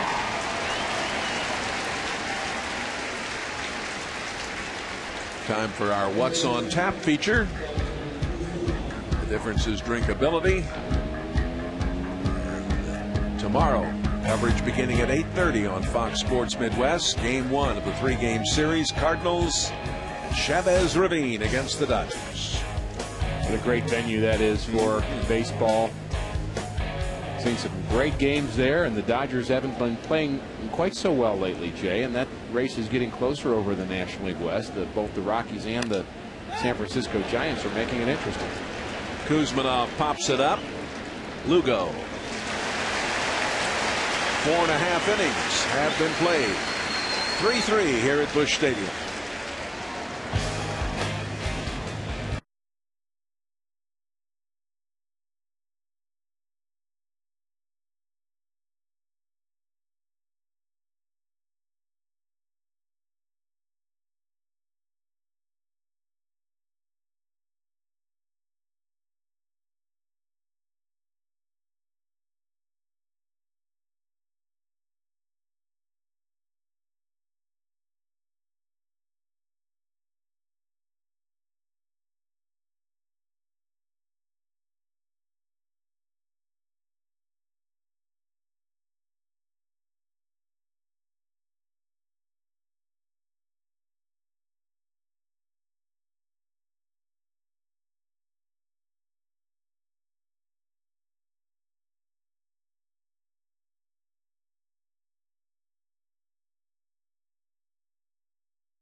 The other player to accomplish that feat, I believe that was I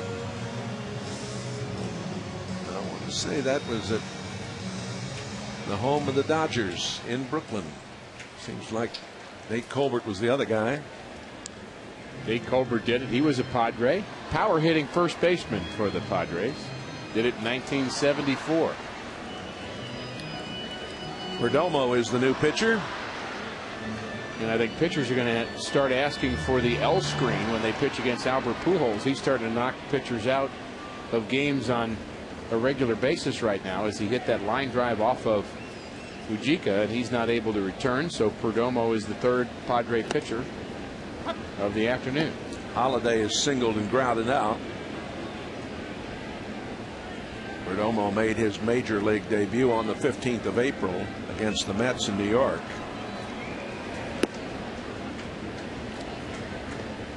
He's been scored upon in 12 of his 25 appearances with San Diego.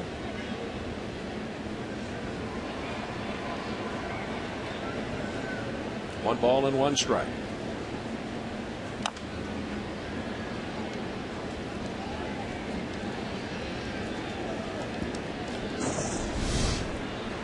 Well, you're not allowed to take the screen out, but boom.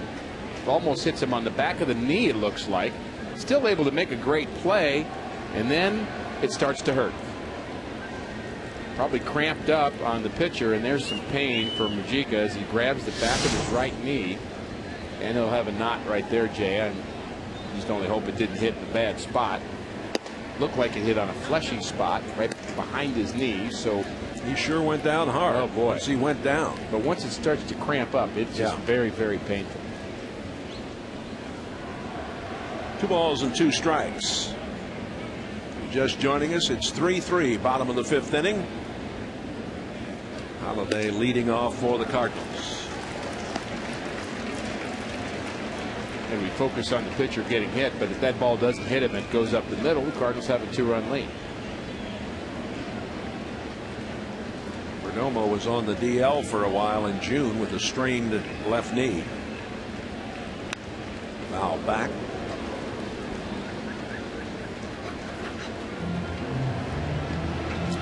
You know, talking about the way he keys his swing by lifting that front foot, right? Probably don't have many people in the audience that remember, but Mel Ott did. Mel Ott, 511 home runs, Jay. Right. I got to see Mr. Ott play in the old Polo Grounds in New York, and he decided to lift that foot that way, and Holiday had gotten away from it because Mr. McGuire had suggested he might do better without that, but he's back to that jump steady. This seems to work for him. How about the game's all-time home run king, Sadahara O? Oh, yes. That's what he did. He was another one that did that. This is going to play out in left center. And the center fielder, Tony Gwynn. Frank Cusimano with some thoughts. Well, Jay and Rick, I don't think the Padres want any part of Albert Pujols. One, because he's the greatest player in baseball, but he's really caused some damage, some physical injuries. It was May, I believe, in 2008 when he knocked out Chris Young and Josh Bard, both in the same game. Bard was the catcher, and of course Chris Young, Albert hit a rocket off of him. San Diego wants no part of Albert. Ludwig has flied to right and singled. I remember those very well. And I remember when Frank's talking about the ball he hit off of Young, I remember Adrian Gonzalez comforting Albert at first base, because Albert really felt bad about that. He hit him very, very hard, and he was a little concerned about Young, and he was down on the ground. I believe it hit him in the side of the face, if I remember correctly. And Gonzalez was trying to just calm Albert down because he was really concerned that he'd hurt him bad. And he's a very, very good pitcher for the Padres.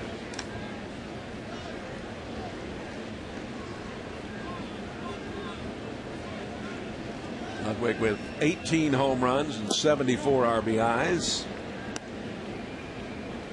1 ball and 2 strikes.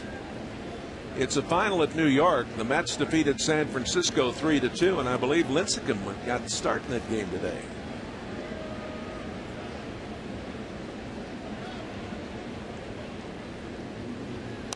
Lincecum's as good as they come. A lot of talk about the Cy Young, Jay, and you know, Lincecum has just got to be the odds-on favorite. And looks like some fan came to the wrong ballpark. Here's a guy we're rooting for, Chris Carpenter. Lincecum did not get the start in that game. Just double checking. 2 balls and 2 strikes. How good has Chris Carpenter been? He's already done the Cy Young Award thing. How about again? One more time. Well, on the pregame show, Rick Hummel, the Hall of Fame sports writer, was asked about that. He thinks that Lincecum has the inside track on that award, but we will see. There's still a lot of baseball to be played. Another candidate, Adam Wainwright. You betcha. Payoff pitch again.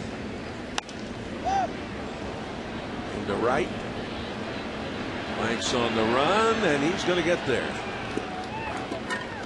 Kyle Blanks moves very well for a big guy out there in right. He's done a nice job today.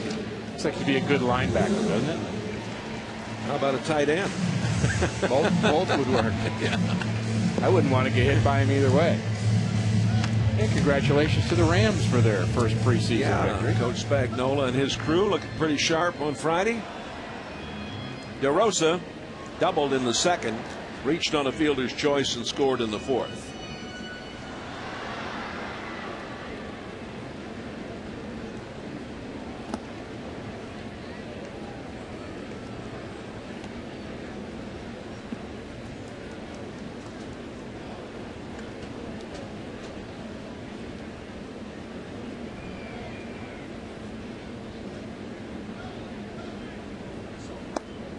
There's a nice pitch on the corner.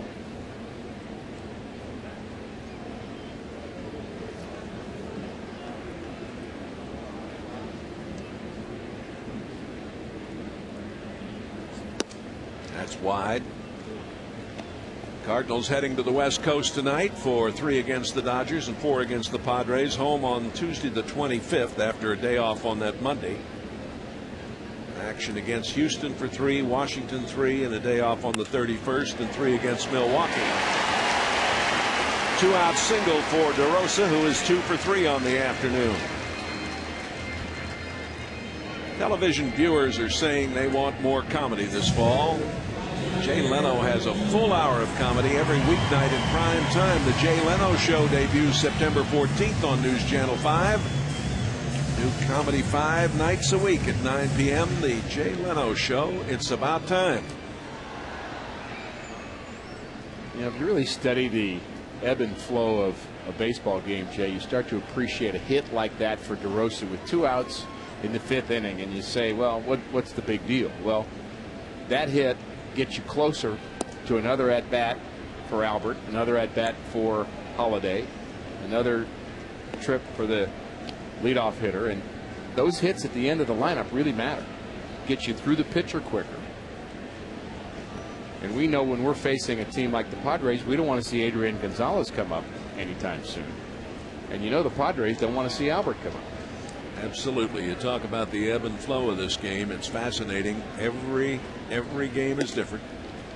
Our good friend Red Sheenings loves to say, you know, he's seen, I don't even want to count how many games Red has seen, managed, coached, played in, but he said every year he sees something he's never seen before. Right. Molina has walked twice. He scored in the 4th. 2 balls and no strikes.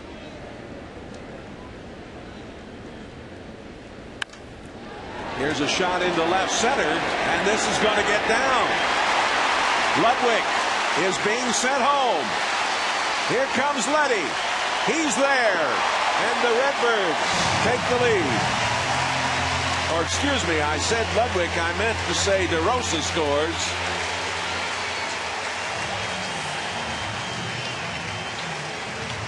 DeRosa showing good speed. Yadier Molina likes to hit the ball to right field. Center fielder is actually playing him in right center field, and Molina drills this into the gap in left center field. And we talked about the importance of the 2-out hit by DeRosa. How about the 2-out double for Molina, giving the Cardinals a 4-3 lead? And DeRosa with a good jump, too. That's Yadi's 40th RBI of the season. And DeRosa scored twice, and the Cardinals have a 4-3 lead. Now they're going to walk Colby Rasmus. And then they're going to pitch to the pitcher. And then next inning, even if Loesch not able to come up with another 2-out hit, you got the top of your lineup again. First walk issued for Perdomo. So after Holiday had flied to center and Ludwig had fouled out to right. Single by DeRosa, a double in the RBI by Molina. You want to be a hero and feed the hungry during the month of August? Join News Channel 5's Hero Central. Operation Food Search in Walmart to fill up food pantries and to help our neighbors in need. Just stop by any Walmart, donate your visit. And when you do visit, make sure it's at ksdk.com. Donate right now. You need a hero? Be a hero. And now Darren Balsley, the pitching coach, coming out.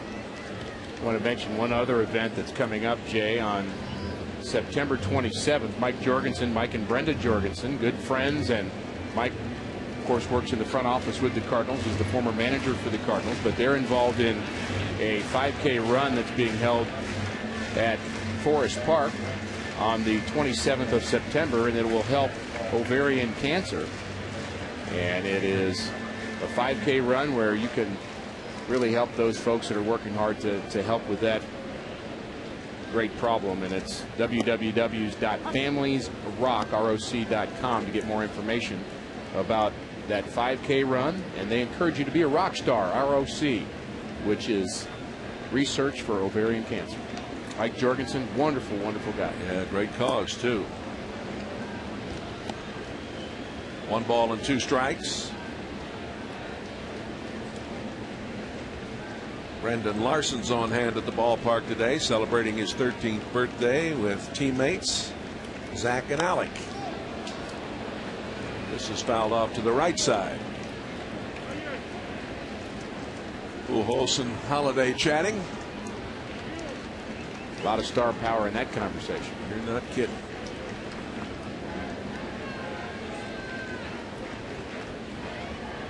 The Pattons are here at the ballpark as well. Good friends, big Cardinal fans. Slapped out to shortstop. Cabrera comes on and throws, but the Redbirds have taken a 4-3 lead after 5 innings here at Busch Stadium.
Portion of Cardinals baseball on News Channel 5 is brought to you by Commerce Bank. Want more in a banking relationship? Call, click, or come by Commerce Bank. Member FDIC. And by Jack in the Box, where you can get anything on the menu any time of day. Kyle Blanks will lead it off. He'll be followed by Henry Blanco and Luis Rodriguez. As we move to the 6th inning here at Busch Stadium. Redbirds leading 4-3.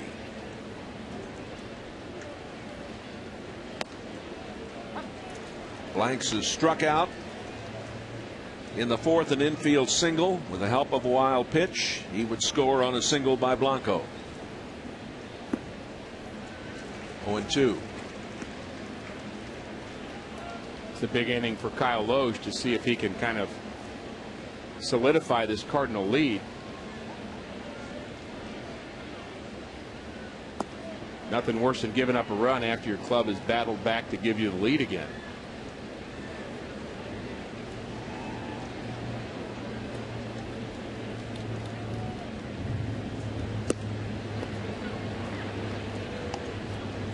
Two balls and 2 strikes.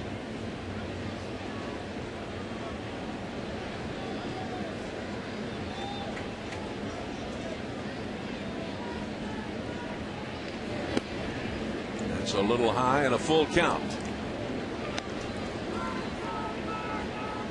You don't want to walk the leadoff man here after getting the lead in the bottom of the 5th inning.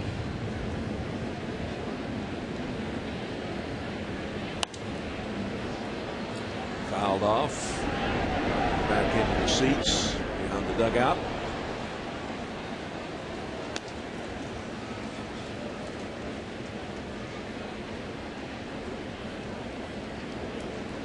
They still have not started play at Wrigley Field. Pirates against the Cubs. Raining in the Windy City. This off the wall in left, and a double to start things for Blanks. He's had himself a good game today, this fella. Tomorrow morning, join News Channel 5's Art Holiday and Jennifer Blome for St. Louis's favorite morning show. It's Today in St. Louis. Latest news, traffic, and weather beginning at 5 a.m. right here on News Channel 5. You know, Jay Loche did not have that bad of a 4th inning. He did give up 3 runs, but other than the home run to lead off the inning, a couple of bloop hits in that inning, and really a couple of bleeders. Really kind of was not justice for Kyle Loche, but he's got to find a way here to keep that tying run from coming across. Blanco grounded out in the 2nd and got a little bleeder in the 4th and picked up the RBI.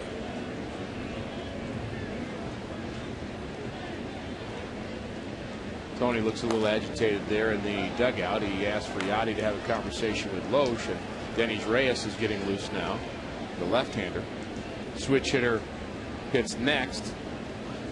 When you get to the top of the lineup, you've got all the left-handers and the switch hitters. Gwynn and Gonzalez, 1st and 3rd, hit from the left side. Cabrera and Headley are both switch hitters. They're the 2nd and the 4th hitters for the Padres.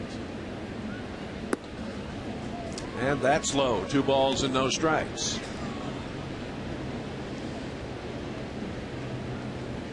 You would hope that Loche could take command of the proceedings here, but he's struggling after giving up the double to Blanks. He's fallen behind 2 balls and no strikes to Blanco. That catches the corner for a strike. You know, I go back to the play that Albert made last inning where he threw out Cabrera at the plate. Think, well, that wasn't a big play in the game. We've almost forgotten about it already, but that was a huge play, Jay. It really was.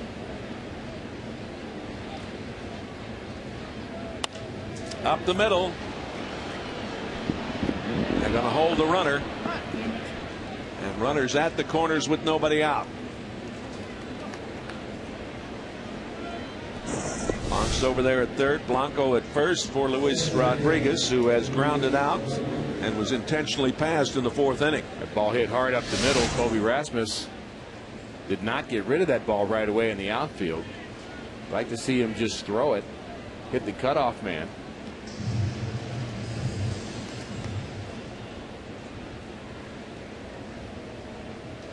Dangerous inning here for the Padres. 1st and 3rd, nobody out. good news is you're at the bottom of the order.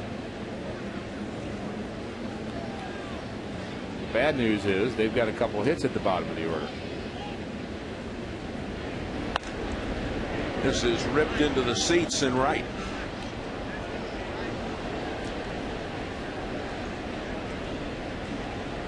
Sky's darkening here overhead. Little thunder. Little thunder off in the distance. That sounded like Albert taking batting practice, didn't it? Duncan out to talk with Loesch. And gathering Lugo and Ryan in with him.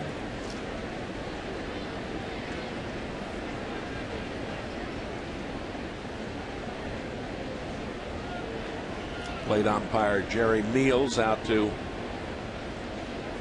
get them to resume. You see how the skies are darkening overhead. It's a little ominous to me. Yep.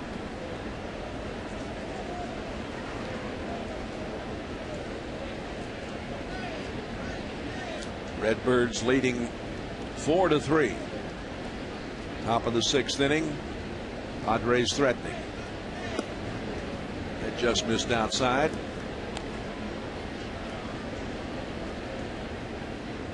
At Cincinnati, it's the final. The Nationals have been playing quite well in the last 10 days. They win 5-4.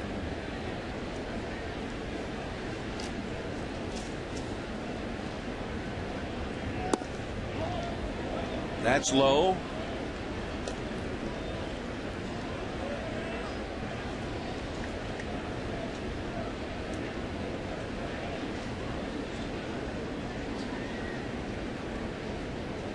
Loesch needs a pop up in a big way right here, Jay.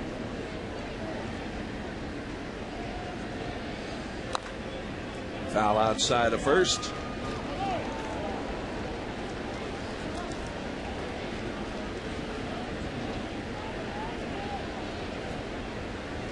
Frank Cusimano joining us as Rick is going to have to leave in a moment or two as we are in the 6th inning.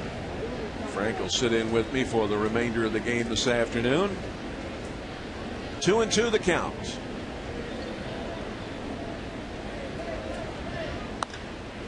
And down the line it is in first. Just inside the first base bag. It's going to tie the game, and we'll have runners at the corner. Still nobody out. Boy, that ball just inside the bag. Well, he got the ground ball he wanted, Jay. It wasn't right at anybody. And inside the bag at first means 4-4 for our score, and still nobody out. That was his 15th RBI of the season.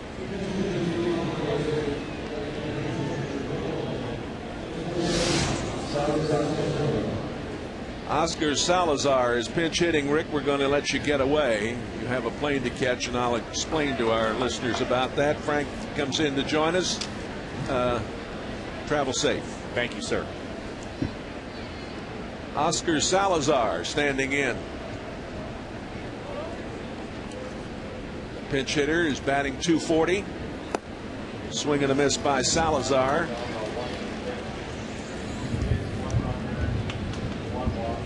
Salazar taking over for Perdomo.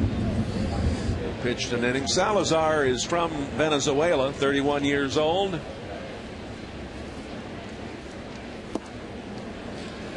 Frank, good to have you with us. I should explain to our listeners at home that Rick is leaving to head to Virginia, where his father-in-law passed away last night. His wife was there and with her dad when he passed away, but the only plane that Rick could get was, that's a foul ball, a plane that he's leaving here in about an hour. So our thoughts and prayers are with the family, of course, and nice to have a chance to sit in with you, although it's under tough circumstances for him. Yeah, it's our thoughts and prayers are with the Horton family, and it's kind of a difficult time period right now for the Cardinals here, Jay, with Loesch struggling here in the 6th. Yeah, as I mentioned, you would have hoped he could have come back and taken command of this game as the Birds got the lead in the bottom of the 5th. But now it's 4-4, 2-2 the count. Salazar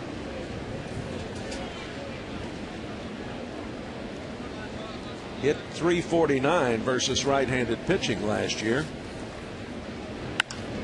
And he rips this one to center field.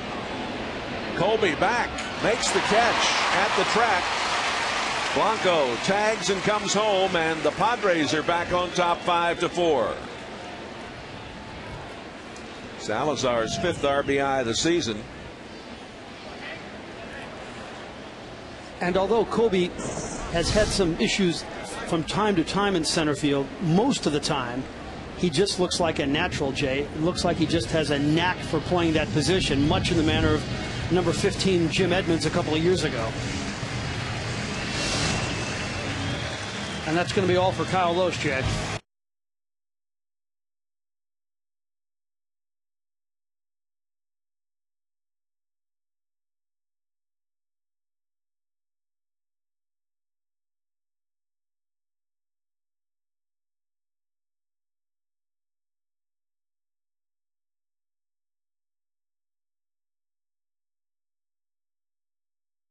That's it.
By St. Louis moms. That's momslikeme.com, where St. Louis moms meet. Well, here's Dennis Reyes in the game last night. Gave up 2 hits, charged with a run. His 55th appearance. And he faces Tony Gwynn, first to throw over. Tony Gwynn Sr., of course, in the broadcast booth for the Padres. I thought it was kind of interesting when the Brewers traded him to San Diego. It was the father calling the son, telling him, "You're now a member of the Padres." That's a pretty good phone call. There's the Hall of Famer. He was in town for the All-Star break, Jay, and he told us that the pressure he feels and the nerves he feels when his son comes to the plate is a whole lot higher than whenever he came to the plate. Oh, sure. Wonderful guy, Tony Gwynn. Always a great interview. Always happy to talk to you. It's in for a strike. Gwynn has grounded out, singled, and struck out this afternoon. What a hitter this guy was. Imagine the pressure on Junior, though, hitting .281 and you're still about 50 points behind your father.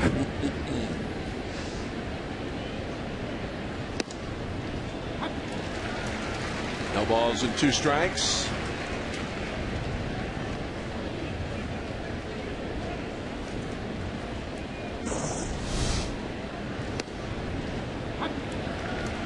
Oh boy, he didn't like that strike, but it, I mean, nothing he can do about it. But he's wearing his heart on his sleeve in the broadcast booth these days when his kid's down there at the dish. Yeah, he's living and dying every pitch. A couple years ago, when Junior was with the Brewers and they were playing the Padres on the second to last day of the regular season, and the Padres were trying to make the playoffs. It was Tony Gwynn Jr. delivering the big hit for the Brewers that basically helped to knock the Padres out of the playoffs. 1 ball and 2 strikes.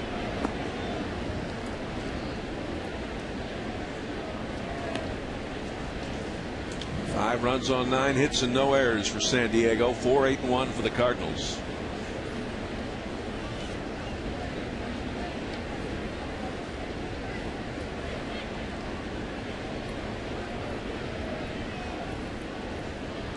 Runners going. No throw. Wait a minute. Wow, look at that, Frank, huh? Stolen base. I can't imagine what he thought was going on there. Let's look at this again. What? Well, that was an alert play that almost cost him. Fly ball out into left. Holiday is there. 2 away. And that's a big out.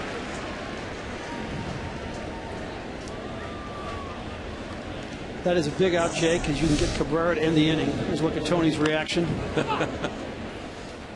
can get Cabrera to end the inning here, so you don't have to face Gonzalez with a runner on scoring position. Cabrera has popped out. He has struck out. He bunted his way on in the 5th for an infield single. This guy can really run, Frank. He is very impressive.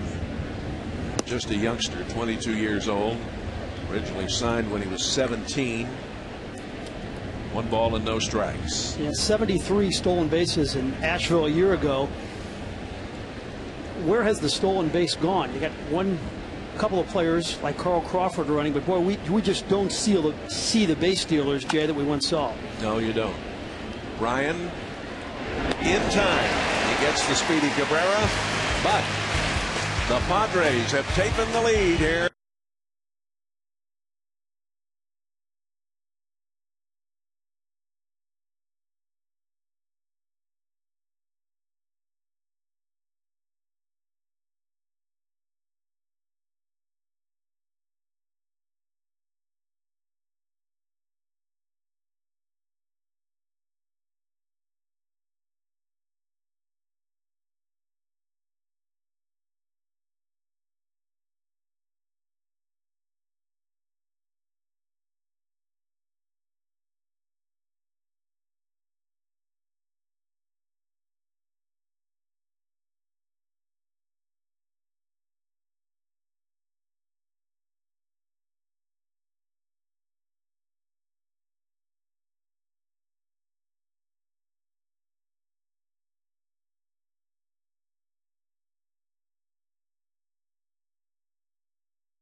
This copyrighted telecast presented by authority of the Cardinals may not be reproduced or retransmitted in any form, and the accounts and descriptions of this game may not be disseminated without the express written consent of the Cardinals.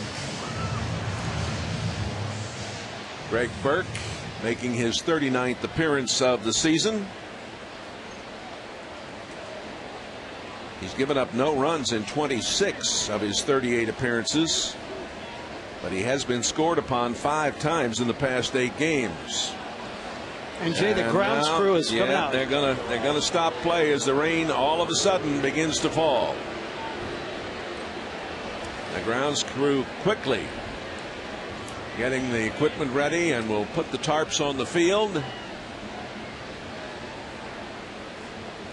Ready to start the bottom of the 6th with Brendan Ryan at the plate, who had an infield single and a couple of walks and scored a run. But We are going to have a pause in the proceedings here.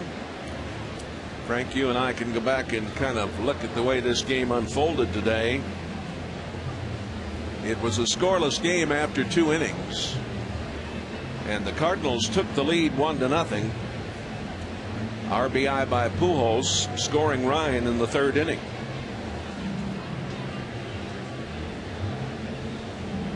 Then in the top of the 4th, San Diego got 3 runs on 3 hits. It was a leadoff home run by Adrian Gonzalez that tied the game. And then RBIs by Blanco and Richards on a sac fly that got them the lead. And the Birds would come back with 2 in the 4th. The RBI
AAA Portland in late May. Major League debut came on the 16th of May against Cincinnati. He's 3-3 with an ERA of 4.21. Brendan Ryan ready to stand in. Ryan this afternoon has an infield single. In the third, he walked and scored. He walked again in the fourth. 5-4 San Diego. Jay, I know you've spent a lot of time with Brendan Ryan, but I see a real maturation in his game on and off the field. I think the knock on him was that he was a little flaky at times, which is not necessarily bad, but I think he's dead serious about this. He knows he's got a chance to be the shortstop here for a long time. Frank, he has played brilliant shortstop. And of course, he's standing in there with a 287 average right now. And frankly, I've seen him mature a great deal this season. There was the thought that they weren't sure whether he could play every day, you know. 2 balls and no strikes. I think that he's the best defensive shortstop, at least for this 3 or 4 month stretch they've had since Ozzie Smith. I mean, he's been sensational. Larry Boa gushed about it when they faced the Dodgers earlier this season. He's played the best shortstop of any shortstop in the National League over the last 3 months. 2 balls and a strike. Fouled into the seats. I think he's just taking his craft a little more serious too. I talked to him before the game and I asked him, can we get you on our pregame show at 12? And he said, normally I would do it, but I'm the leadoff guy. I'm going to be leading off the game. He says, I'm going to be looking at film at that time, but try some other time. But it says something about his dedication to baseball right now. He loves the game, and there is no question that we have seen him develop rapidly here. That's fouled back. A 52-minute rain delay here at Busch Stadium as we are starting the bottom of the 6th inning. 5 runs, 9 hits, and no errors for San Diego. 4 runs, 8 hits, and 1 error for St. Louis. Kuzmanov, Cabrera, Rodriguez, and Gonzalez on the infield. Headley, Gwynn, and Blanks in the outfield left to right. Blanco catching. It's foul. Burke following Richard, Mujica, and Perdomo to the hill, the 4th pitcher of the afternoon for the Padres.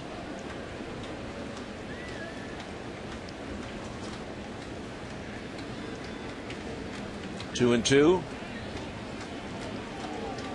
Lugo is on deck. Pujols will follow. Birds trying to come from behind and get the sweep here this afternoon. Shoots it out to right, and it's going to fall in front of Blanks. A leadoff single for Brendan Ryan. What a great piece of hitting there, Jay. Just as you see right here, the ball's a little bit on the outside of the plate. He just punches it to right field. Ryan, contrary to what some people think, is actually a pretty good hitter. He won a batting title in the minor leagues. And the more he plays, the more he hits. Over the last couple of years, he hasn't hit quite as much, but he hasn't played as much. Now he's an everyday player, and he's hitting probably over 290 now, or close to it.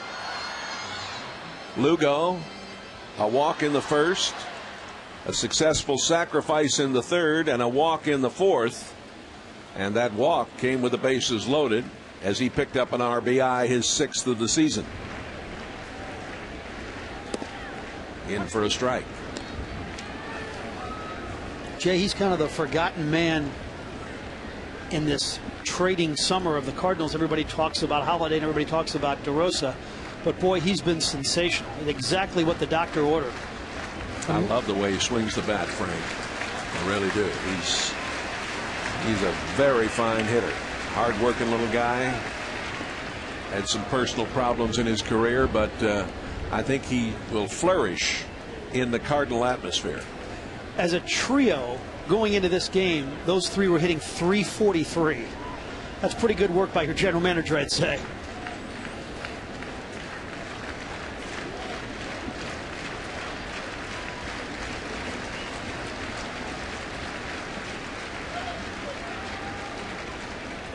Outside, 1 ball and 1 strike. The Astros defeated Milwaukee 8-5. Washington over Cincinnati 5-4. Mets over San Francisco 3-2. Florida 10-3 over Colorado. Kansas City beat Detroit 3-2.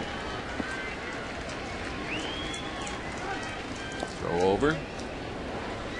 A couple of other finals. Toronto over, or I should say Tampa Bay over Toronto 5-2. Texas defeated Boston 4-3. Yankees are leading at Seattle 3-2 in the 5th inning.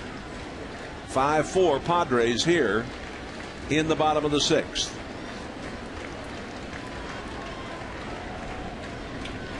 Runner goes. Ball hit, and a nice play is made. And a good scoop at first base on the other end. What a good play by Kozmanov, the third baseman. And then Adrian Gonzalez making the scoop. Well, he's one of the best in the business. 3 errors all season long, and he's got a .988 fielding percentage, and that's why. And Gonzalez, he may be the best defensive first baseman the National League's had since Keith Hernandez. He is really good. And now Tony coming out to talk to Ryan, and wants to visit with the umpire out there.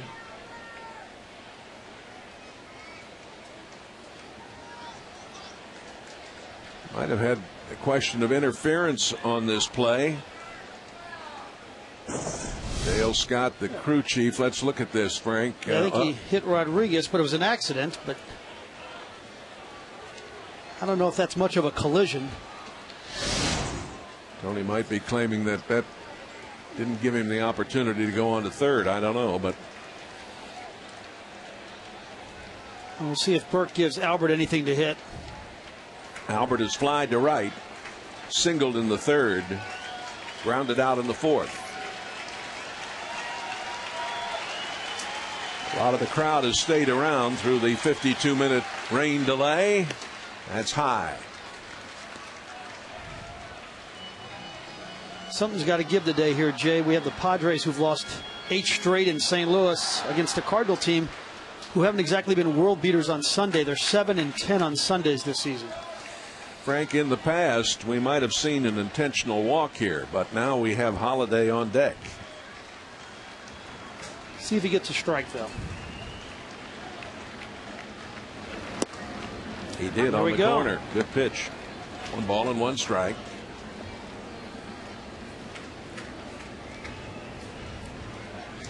I know Milwaukee likes to boast about Braun and Fielder as a 1-2 punch, but I don't think anybody can touch our 1-2-3 punch if Ludwig, Holiday, and Pujols.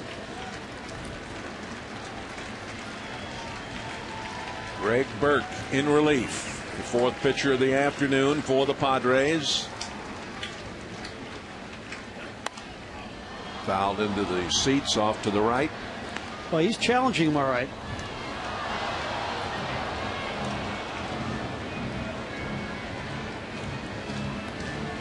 Mentioned earlier when Burke came on the scene just before the rain delay, he has been scored upon 5 times in his past 8 games.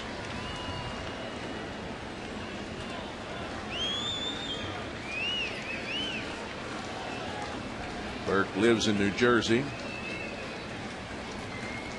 born in the New York area.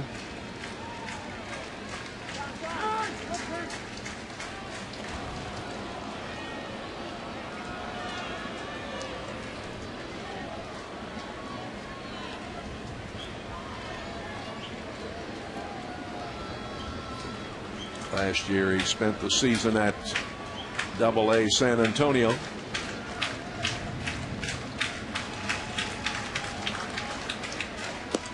Outside. Boy, Jay, this is a pick your poison kind of thing. You got Holiday, who's been as hot as anybody in the National League on deck. You got first base open. I say when in doubt, don't challenge Albert. Well, before Holiday arrived here, Albert had 34 intentional passes. Since Holiday's shown up, he's only had 2.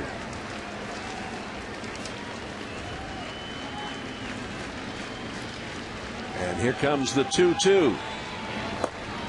And he got him. Albert strikes out. A big pitch. You won't see that very often.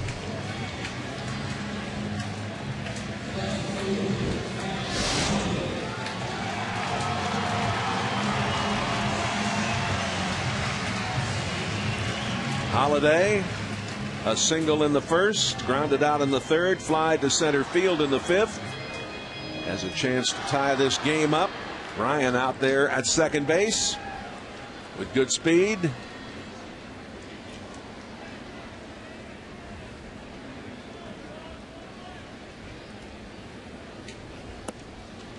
Off-speed pitch. Jay, it's just amazing to see his name and you see the numbers 475 by him. I mean, this is not one of these 4 or 5 game little stretches here. He's been here a while.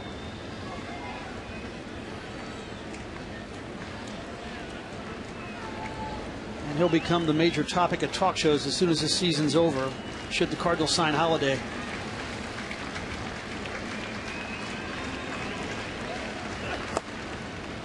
That caught the corner. Burke out in front, 0-2.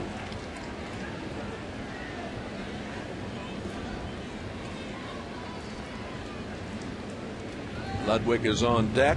Will he get a chance to bat here in the sixth? There's Ryan carrying the tying run.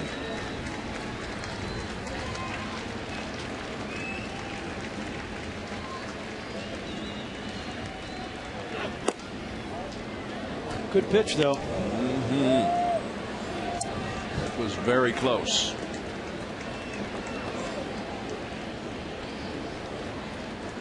Still some lightning in the area off to our right.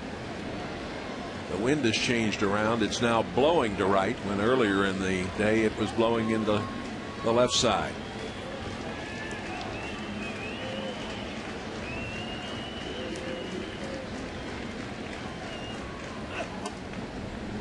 That's inside.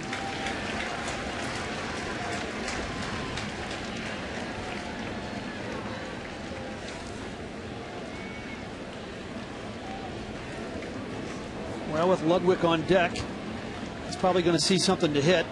Burke hasn't been shy. He challenged Albert. He's challenged Holiday. Holiday acquired from the Oakland A's.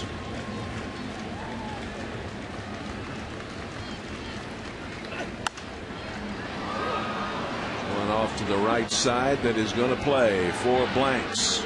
That's going to do it. Good job of pitching by Burke after 6.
Padres leading here. Our defensive play of the game presented by Steak and Shake. And Frank, what a play this was. Albert Throwing the runner out at home. Boy. And he wasn't even playing in. He was back there. And Cabrera is the fastest guy in this game, too, Jay. That's a tremendous play by Albert. It really was something else. That was in the 5th inning. Adrian Gonzalez homered earlier in this game, back in the 4th after a single in the 1st. Reached on a fielder's choice in the 5th. Gonzalez average at 275, 32 home runs now, 72 RBIs. And here is a single into left. Well, left-handed hitters should take a class and just watch him hit the ball the opposite field. He has had to have hit more home runs to the opposite field this season than anybody in baseball. Answer to a great trivia question, too, Jay. There's only 2 first basemen in the history of baseball who've been selected as the first pick in the Major League Draft. It's Adrian Gonzalez and Ron Blomberg, who also, I think, was the first guy to become a DH in all of baseball. Ron Blomberg, there's a name out of the past. Here's Headley, who has flied to left on 2 occasions and walked and scored in the 4th inning. Blake Hawksworth is warming up in the Cardinal bullpen. You got to believe if he gets on here, they'll bring in Hawksworth, who's been outstanding. Well, Reyes, of course, got the last 2 outs in the 6th and then waited for that rain delay of 52 minutes. Jay, it seems like in the Cardinals' past, when they win, they've always had 2 good, effective left-handed relievers. They had Klein and King and Tyler Johnson and Randy Flores. We know that Trevor Miller's been good. They need this guy to be good down the stretch. They certainly do. That's low. Leads the team in appearances, and with the exception of last night, his 4 previous appearances, he did not allow a hit. 2 hits last night. Yeah.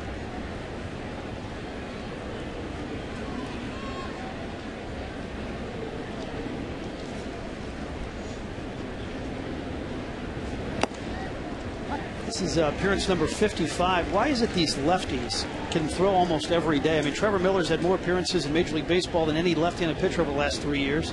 The guy that was in this broadcast booth, Rick Horton, these guys could throw like every day. These lefty middle relievers. They hang around, don't they? A shot up the middle.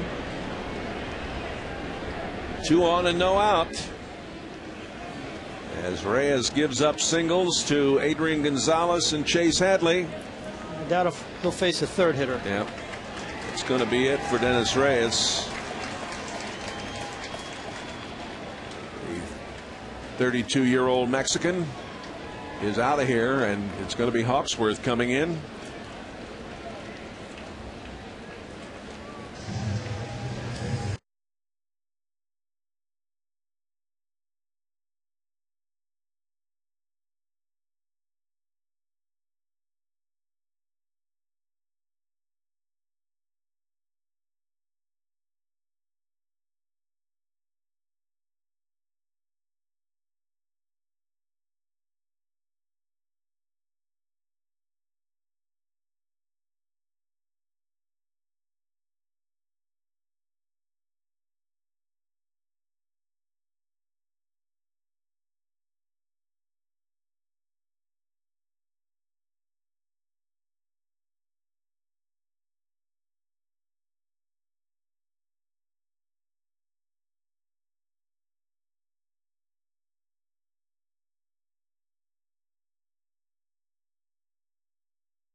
of the year.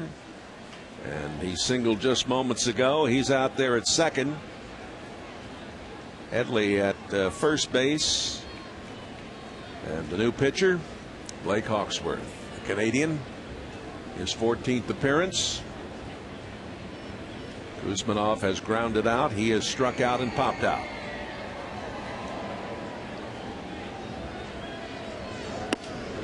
Jay, down central. The Cardinals really like his poise. Talked to Dave Duncan today about Blake Hawksworth.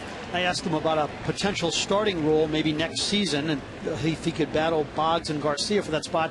He believes, since he's only a two-pitch pitcher, that this is his best role, and he can be really good at it. Came out of a fine program at Cal State Fullerton. 1 ball and 1 strike. I think Cardinal fans really started to notice him when he had that 3-inning performance against the Dodgers, where he blanked the best team in baseball and looked great. Lights are on here. Very dark downtown. And the 52-minute rain delay if you're just joining us. Cardinals took an early 1-0 lead. San Diego got 3 in the 4th. Cardinals 2 in the 4th. It was tied 3-3, and Redbirds took the lead 4-3 in the 5th. 2 runs in the 6th inning by San Diego, and it's 5-4 Padres. Out to Ryan for 1. Good scoop by the first baseman there. Wonderful job by Albert. They turn the double play.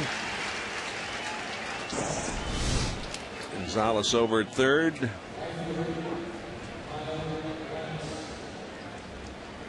Great scoop by Albert Pujols. A couple of great defensive first basemen we have in this game with Adrian Gonzalez and Albert Pujols. Jay, you saw a pretty good one in his prime. Keith Hernandez, was he the best you ever saw? Close, very close, no question about that. Kyle Blanks stands in. I had a favorite growing up.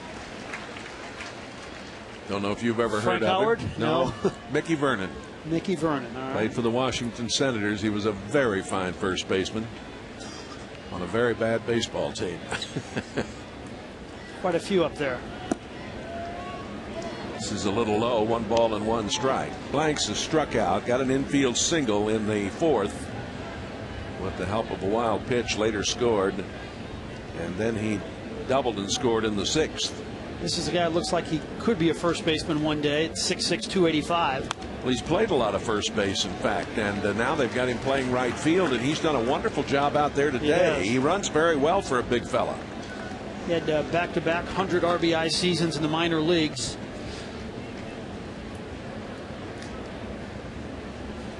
One ball and 2 strikes.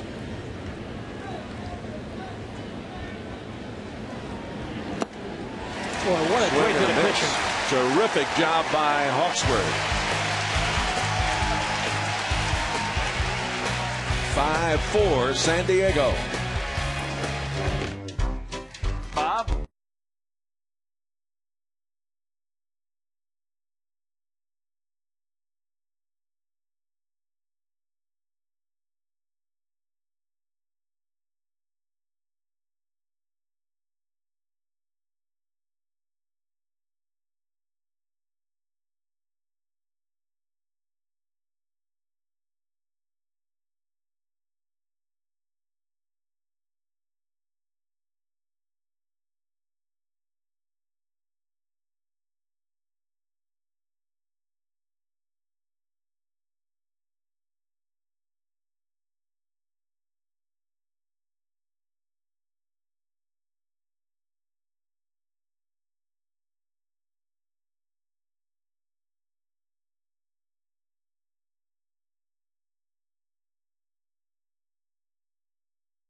Big strikeout. You know, the big question mark, according to many, with this Cardinal team, the one dent in their armor, they got a guy from the right side in the 8th inning that can get out the great right-handed hitters. Well, there may be your answer. Maybe you don't have to pick up John Smoltz. Maybe it's going to be Blake Hawksworth.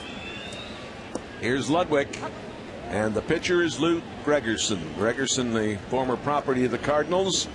He was the player who completed the deal for Khalil Green on March the 23rd at Springfield last year, 7-6. And here is a shot deep to center field, but not deep enough. Gwynn is under it. Ludwig flies out to start the 7th inning. Gregerson is from Park Ridge, Illinois.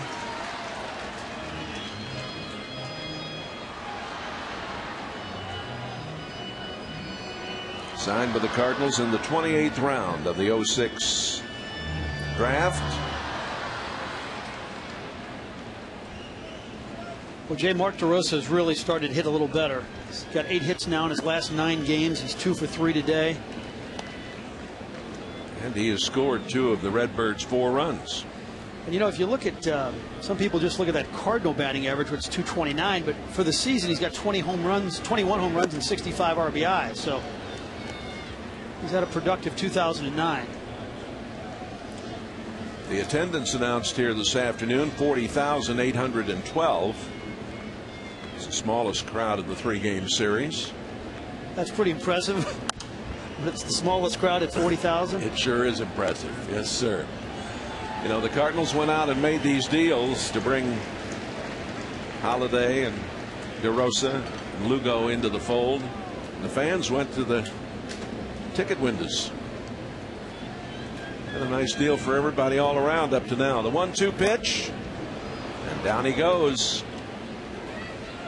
And DeRosa said earlier in the week that having standing room only for the Cincinnati Reds on a Monday and Tuesday night doesn't go unnoticed by Matt Holliday and myself.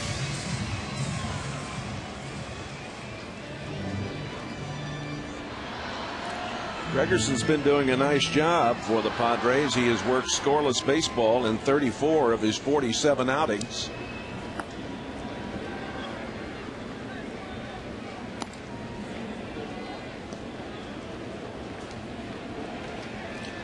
Well, Yadier Molina's average continues to creep up there, up to 292 now.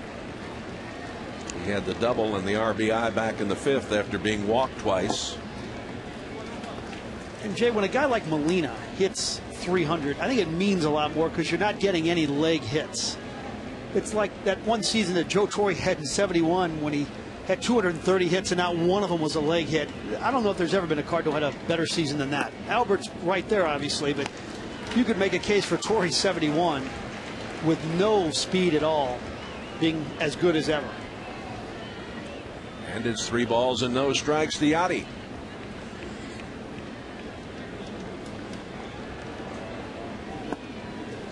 That's low. Well, Molina represents the tying on. Kobe Rasmus will come to the plate. A long time since Kobe hit a homer. He has 11.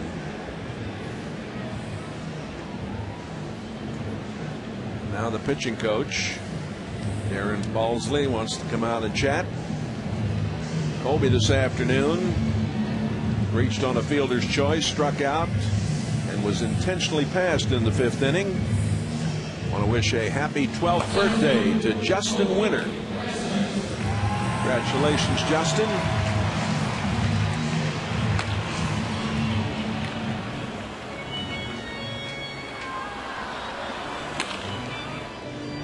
That's Joe Thatcher in the bullpen for the Padres.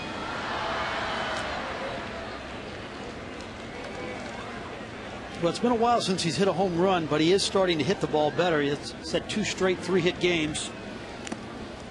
Off-speed pitch gets him to go.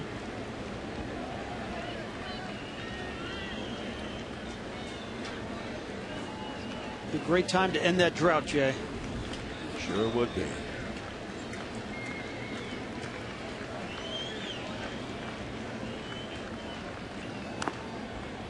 Fouled away.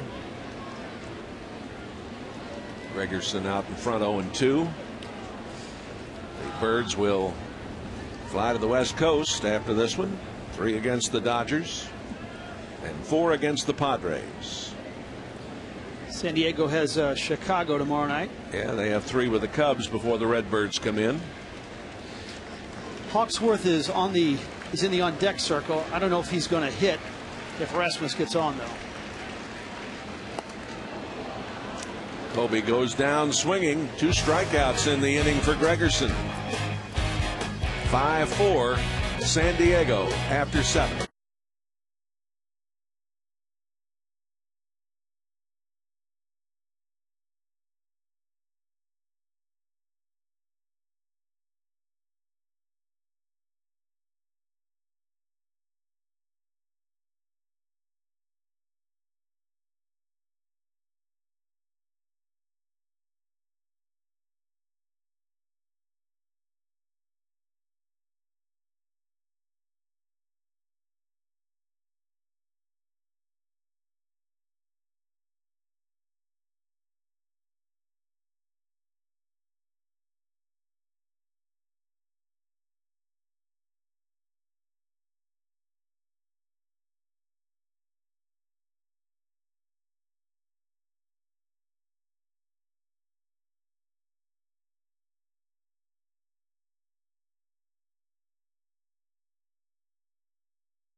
Baseball on News Channel 5 is brought to you by Dave Mungenass Lexus of St. Louis and Plaza Lexus, who invite you to test drive a Lexus today. By Amco Transmissions and a whole lot more. And by Ameren UE. We listen, we respond, and we deliver. Enjoying the view from the top of the Metropolitan Building. Chemo's and the Arch. Blanco will lead it off. He has grounded out. He has singled twice, and he has an RBI and has scored a run. He's been in the league for a long time. Signed in 1990. And this will play for Rasmus in short center field. 1 away. Hawksworth did such a nice job of getting out of the jam in the 7th. Back out there for the 8th inning.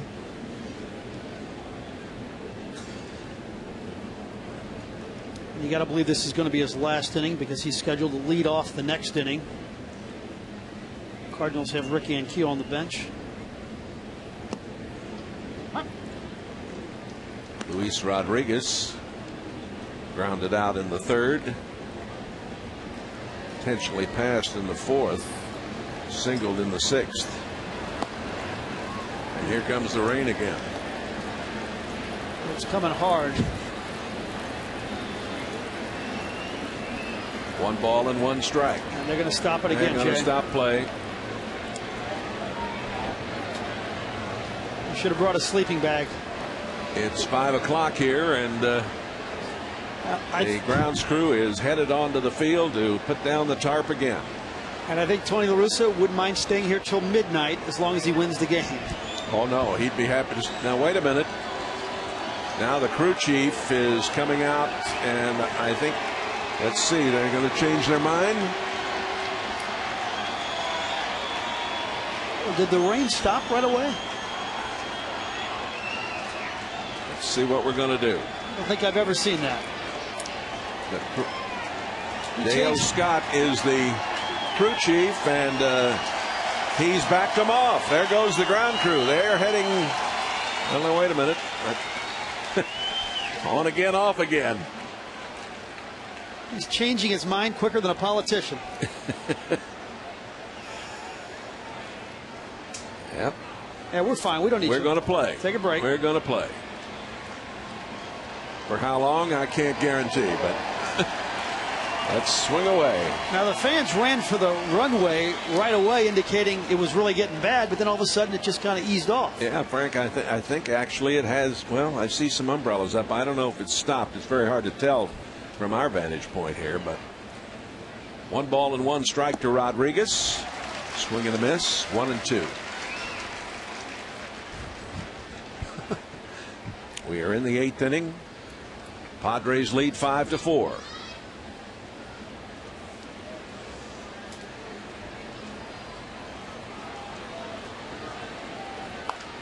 Sliced foul. Well, I'm glad this game is continuing because we'll get to hear another ovation, although, well, wait a minute, now the rain's coming really hard again. But David Eckstein is on deck. This umpire's got a tough call to make here.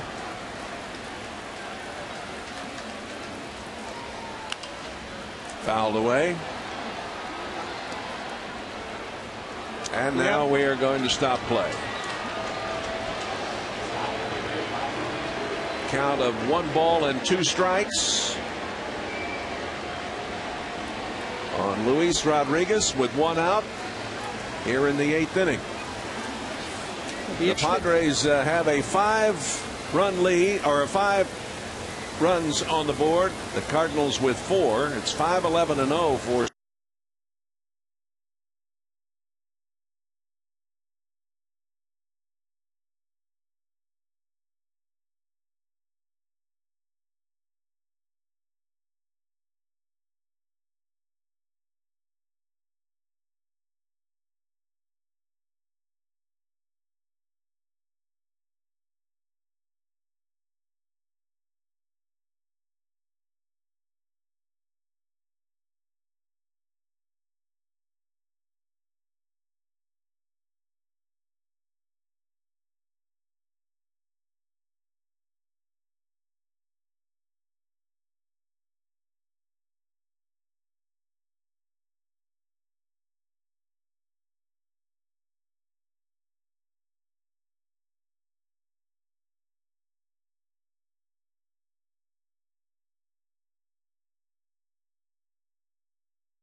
Welcome back to Busch Stadium. Jay Randolph with Frank Cusimano. The top of the 8th inning. San Diego leading 5-4. And Blake Hawksworth is back out there on the mound to face Luis Rodriguez. He fouls it away. A count of 1 ball and 2 strikes to Rodriguez with 1 out. 1 hour and 27-minute delay after an earlier 52-minute delay. Our second delay in this one. The Cardinals have had 3 games rained out this season, but we're going to get this one done. And I'm sure Tony La Russa told the troops, if we're going to be here till 7 o'clock, we might as well win this game before we go to Los Angeles. Gain 2 hours going to the coast anyway, That's right? That's right. Blake Hawksworth, kind of rare to see a guy after an hour and 27-minute rain delay stay in the game. Here's a fly ball, and that is Holiday in left. Jay, not a big crowd left, but it'll be a nice ovation when David Eckstein comes to the plate. And a few of the faithful have remained. And Eckstein, who had a meeting yesterday, you talked with General Manager John Mozeliak about it. They're got their differences squared away and are still very good friends, we're told. They had been very good friends before the little problem about the contract here. They have officially talked it out. They've buried the hatchet, and it looks like Eckstein got an ovation from about 3,000 or 4,000 left here at Busch Stadium. And that's including our crew. David's batting .261, a home run. Well, we think most of the crew is here. 38 RBIs for him.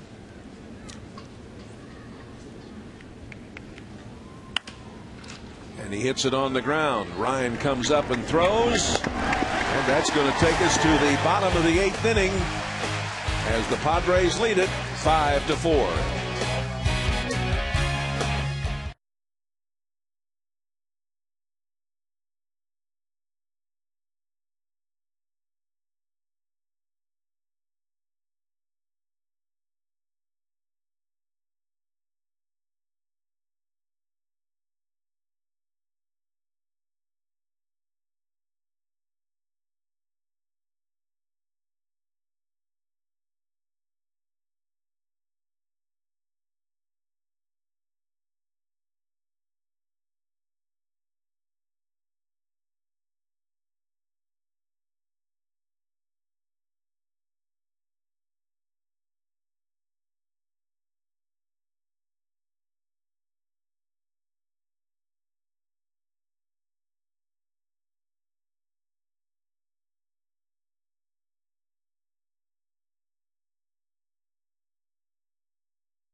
Reminder, Sunday's game day, and next Sunday the Cardinals will be in San Diego.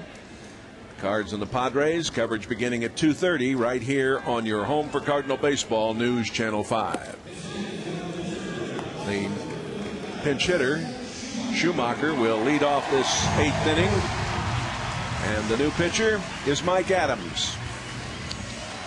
And Schumacher has been hitting the ball well. He's got 7 hits in his last 8 games. That average creeping back up to the 300 mark, or real close to it right now at 296. Adams is from Texas. Used to be the property of the Cleveland Indians.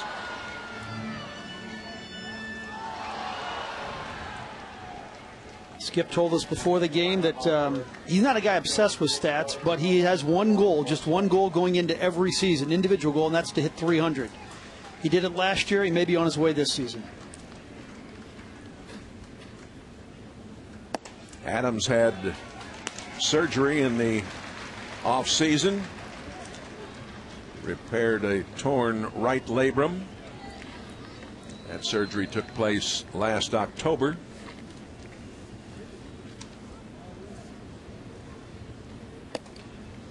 In for a strike, 1 ball and 1 strike. Would you, Jay, this is a big at bat with you got Ryan on deck, who has been on base 4 times today, and then Lugo and then Albert. This could be the Cardinal inning here in the 8th.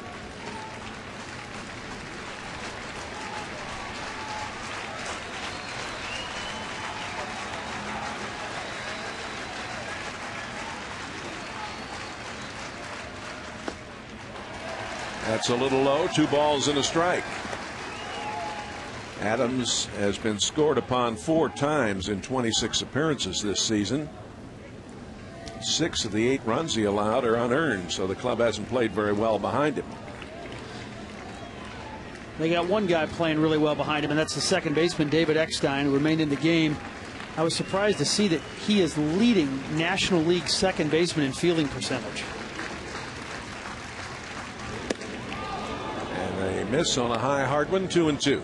Talked to Bud Black before the game too, Jay, and I asked him about that. He said, well, when we were in Anaheim, Eckstein was a second baseman, and then we had some problems. We had some injury issues, and he moved to shortstop out of necessity, and he's been there the whole time. But he is naturally a second baseman, and he's proven that this season.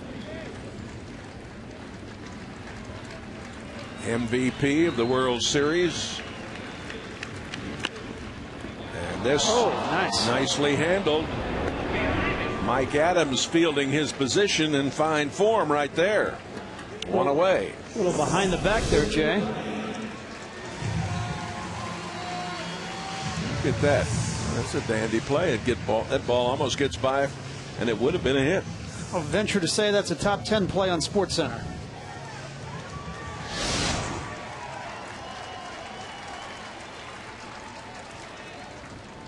Rick Ankiel.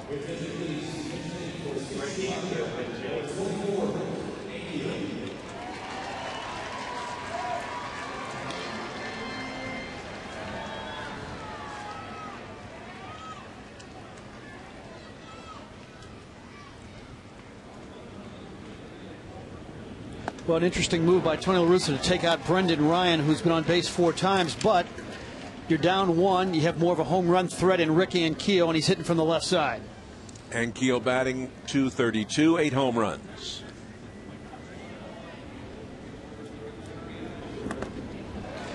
So that's what makes this lineup so deadly now, that late in games, instead of bringing guys like Brian Barden off the bench, you're bringing a guy like Rick Ankiel. Things have really changed since the beginning of the season for the Cardinal offensive attack. Oh, they've changed dramatically just in the last 3 weeks. There's Lugo on deck.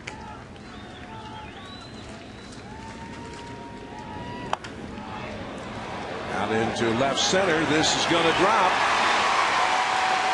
Single for Ankiel. He represents the tying run.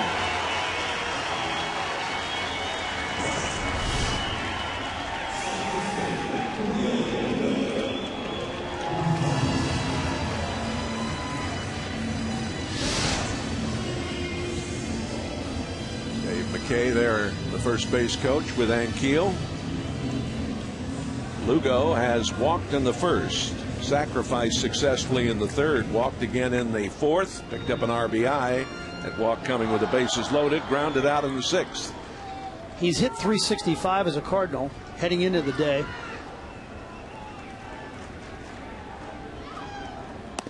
And Jay, I don't think you want to bunt him, because if you do, they'll just walk Albert.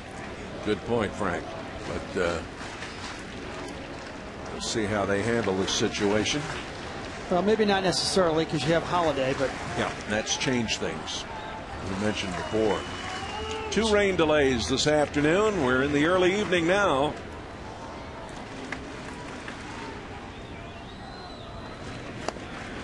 There's a strike on the outside corner. 93-mile-an-hour fastball there. Dodgers won their game at the Diamondbacks 9-3.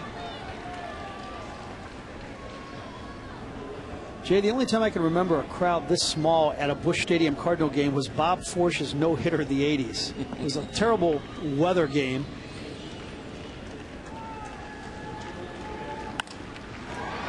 Here's one into center field, misjudged for a moment, but Gwynn comes back to make the play. And here is Albert.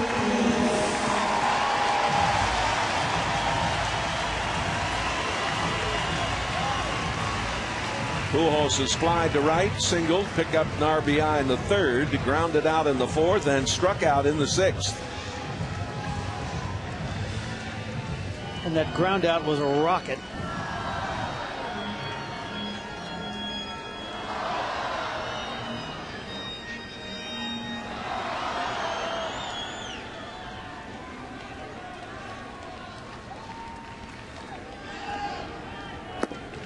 Chico was pitching at that time, and it hit him and bounded away from him. He got the ball and made a fine play, and then went down and had to leave the game. Yeah. What a great play to get up and then just pass out right afterwards. 1 ball and no strikes. Ankiel at first. 8th inning. Ball 2. See, this is a situation that if Albert were to make an out, you would think, well, the Cardinals don't have a chance. But now because of this new lineup, well, in the 9th inning, you'll have Holiday, Ludwig, and DeRosa if Albert makes an out here, so there's still a chance.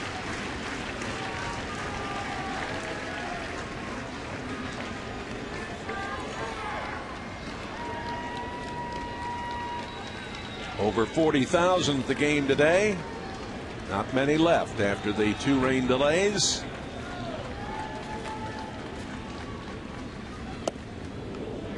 Right down there for a strike. 2 balls and a strike.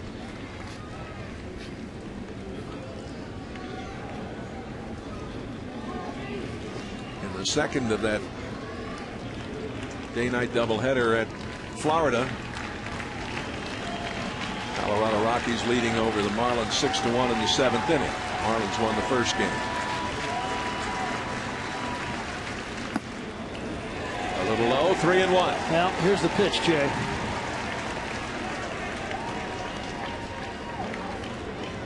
Holiday on deck. Albert may get something to hit right here.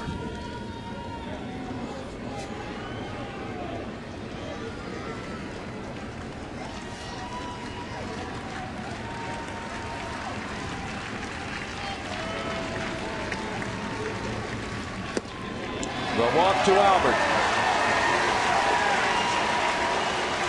2 on and 2 out for Matt Holliday. Holliday this afternoon with a single in the first, grounded out in the third, flied out in the 5th to center field, and flied out to right in the 6th. Well, Jay, Heath Bell is not warming up right now, but if I'm Bud Black, I consider a 4-out save with a guy who's tied for the National League lead in saves with Ryan Franklin and Heath Bell. But it looks like Bud Black is not going to bring in Bell, at least until the 9th inning. Well, he's made the decision, apparently.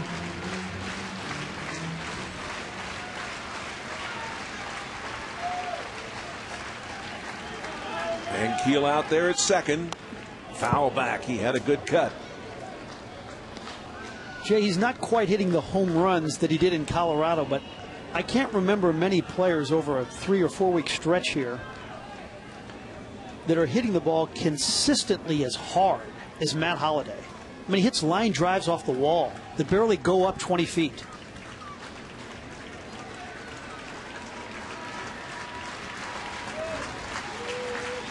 Mike Adams, the 6th pitcher of the afternoon for the Padres.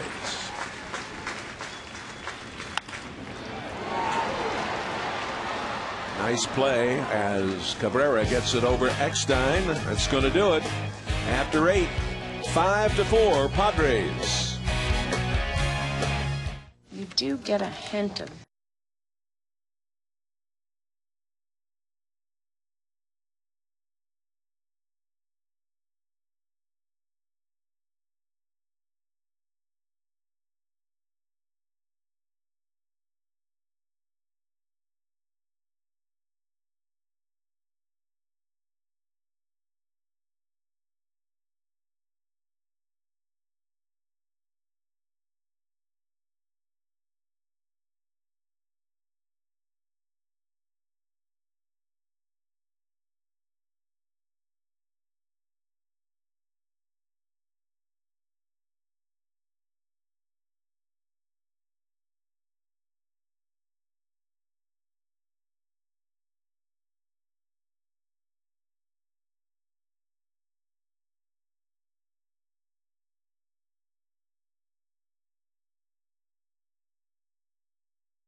father-in-law passing away last night in Virginia. His wife Ann was there with her dad and the family. We send our prayers and thoughts to them. Trevor Miller is the new pitcher for the Redbirds. Staying in the game at second, Schumacher now, and out in left field, Ankiel.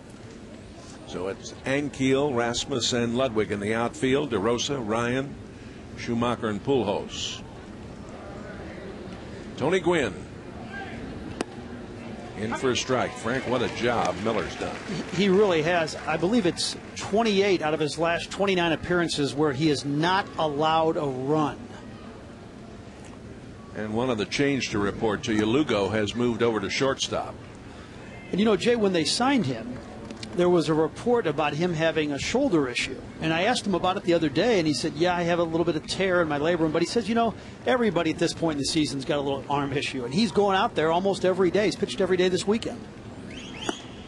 Swing and a miss. 1-2. He rarely does not throw a first pitch strike. I mean, he just attacks hitters, throws strikes. Gwynn is 1 for 4 on the afternoon. Batting average at .280. And Miller gets the strikeout.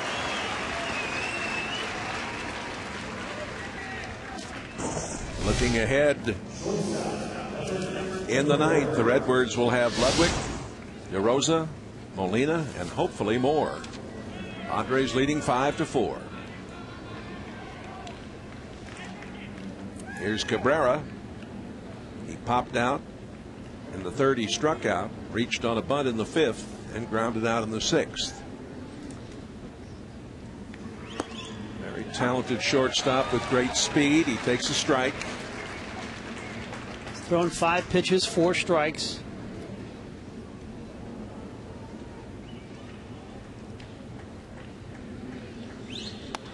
Foul back. Tell you, young pitchers should watch him too. He puts on a clinic every time he goes out there. I think, you know, the Cardinals, I think, are a little bit questioning the way Mitchell Boggs does not attack hitters enough. And then you watch this 36-year-old who doesn't throw as hard as Mitchell Boggs, and all he does is throw strikes. Boggs will pitch Tuesday night in Chavez Ravine in Game 2 of the Dodgers series. Foul at the plate.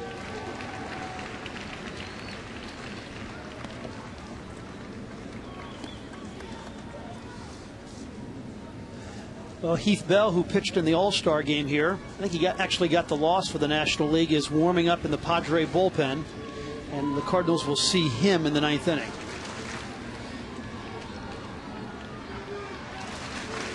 Here's the 0-2. Little number out to third. Rosa makes the play in time. 2 away.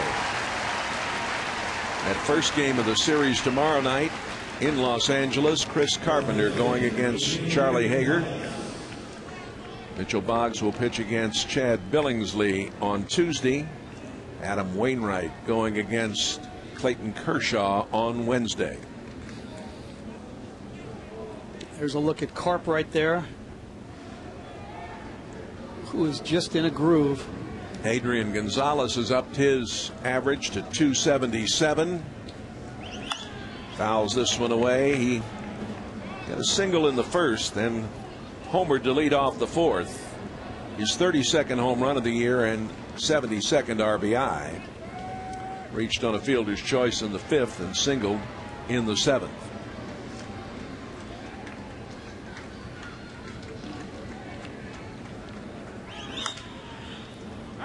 Foul at the plate. Well, Jay, the recipe for the Cardinals to win is to throw Carpenter, Wainwright, or Pinheiro, but since July 1st, when none of that trio have started, the Cardinals are 3-13. They got to get victories out of the 4 and 5 spot. There's a look at a guy who's won 14 games already, maybe headed for 20.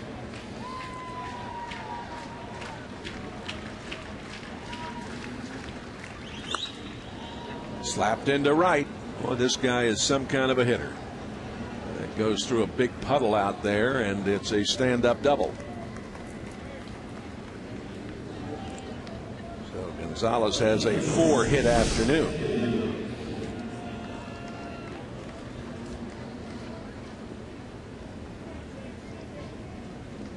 Yadier Molina going out to speak to Miller, who will now face Chase Headley. I was just going to say he's flied out to left twice, walked and singled. When he walked in the fourth, he scored. Jason Mott, Jay, warming up in the Cardinal bullpen. Great bit of managing last night, I felt, by Tony La Russa when he could have kept Mott out there for a third hitter.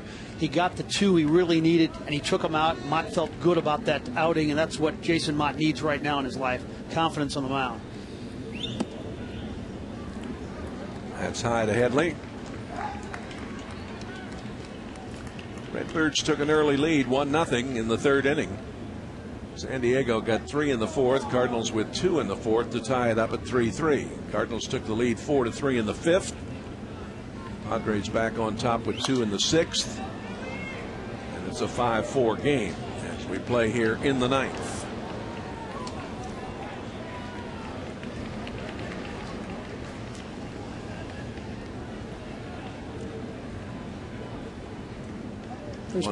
One ball and 1 strike. Jay, there's probably about 2,500 maybe tops left in the ballpark right now, but this will play for Schumacher. They're going to see a good ninth inning too, with one of the great closers in baseball, Heath Bell, against the meat of the lineup.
Out there on the mound.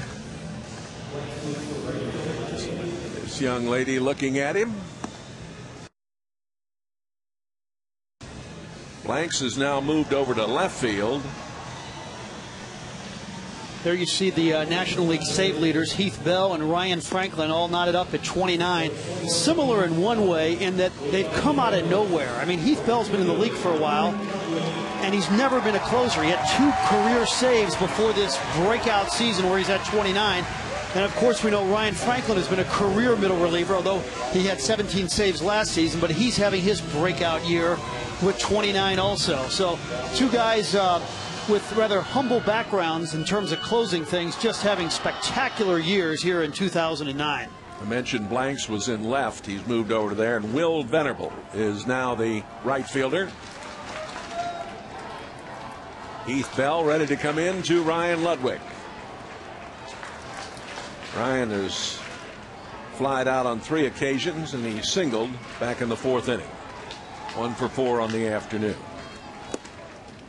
Strike on the outside corner. Bell is from California. Lives now in Port St. Lucie, Florida. Boy, you got to like that 51 strikeouts, 16 walks. In the dirt. Bell, a former Met.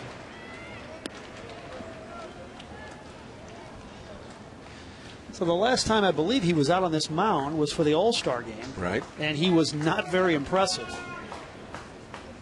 Like many Padre pitchers have been in All-Star games, they get the losing decision for the National League quite often. He was in 81 games in 07 with a 2.02 ERA. And this is up the middle. And there's the tying run at first here in the 9th inning with nobody out.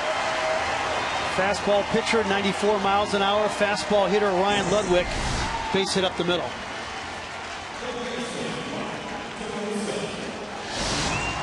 Last season, Bell was in 74 games with a 3.58 ERA. DeRosa doubled in the second. Reached on a fielder's choice and scored in the fourth. Singled and scored in the fifth and struck out in the seventh. How about a walk-off 2-run homer right here? 5-4 Padres. Bottom of the 9th inning. Nearing the 7 o'clock hour. 2 rain delays of 52 minutes and an hour and 27 minutes.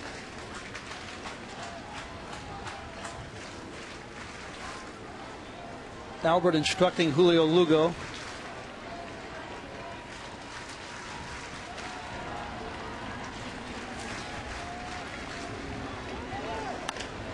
And the runner on the move. A shot down the right side. Foul. Ludwig was running. 1 ball and 1 strike the count.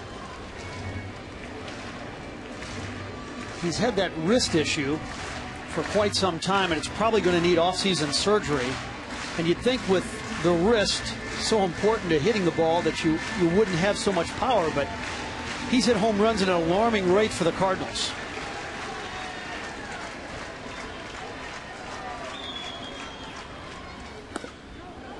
Did he go? No, says the first base umpire, Mike DeMuro. 2 balls and a strike. Yadier Molina, who knows how to handle the bat, on deck.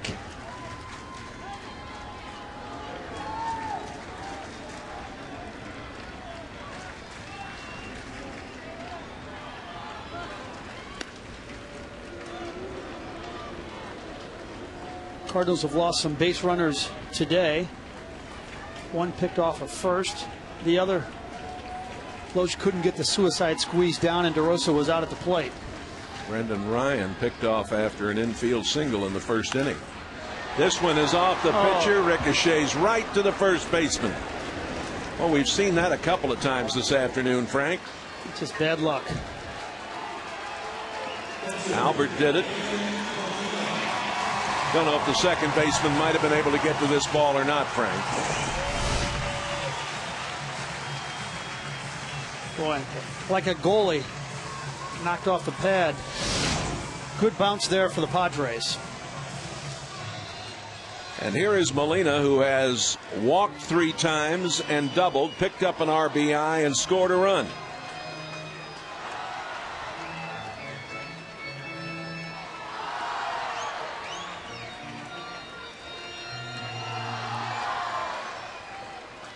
Jay, Yadi just seems like the kind of guy who loves pressure situations. Always seems to thrive with runners in scoring position.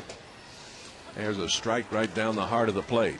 Especially with the game on the line. Well, it's been wonderful to see his maturity over the last couple of years. He's been improving as a hitter. He's always been a fine defensive catcher and a good handler of pitchers. There's Ludwig out there at second.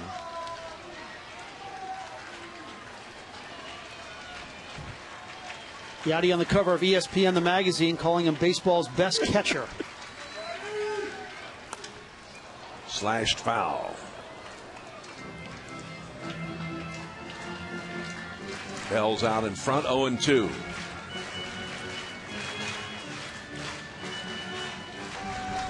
Albert, you know, is pulling for his buddy Yadi.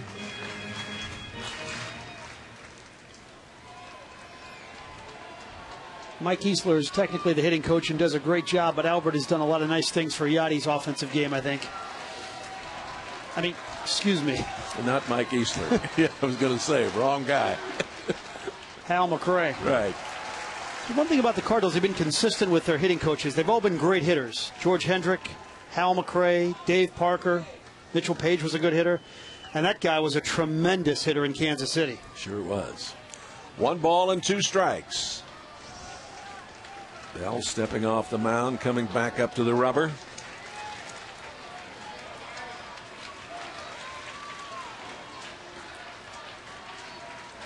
Molina is tough to get via the strikeout. Fouled out of play.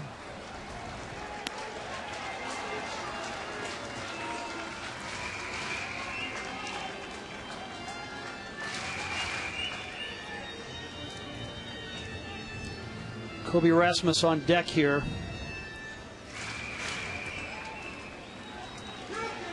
Look at this defense. A lot of room up the middle. Huge gap in left center.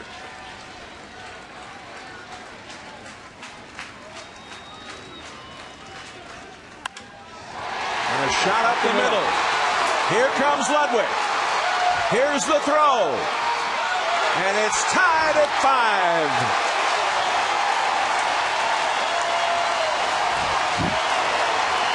He just likes the big stage. He is a good hitter with the game on the line with runners in scoring position. Yadier Molina delivers once again. 41st RBI of the season for Yachty. Ludwig coming home. Eckstein couldn't get to it, and it's a pretty good throw. But Ryan Ludwig had a good jump and beats the throw. So here we go, Jay. We have Rasmus, the lefty, and we have Schumacher on deck also with 1 out. Swing and a miss by Kobe on the off-speed pitch. He reached on a fielder's choice in the second, struck out in the fourth, was intentionally passed in the fifth, and struck out again in the seventh. Second blown save of the season for Bell. Here's a long one. Way back. Way back. Gone. Oh.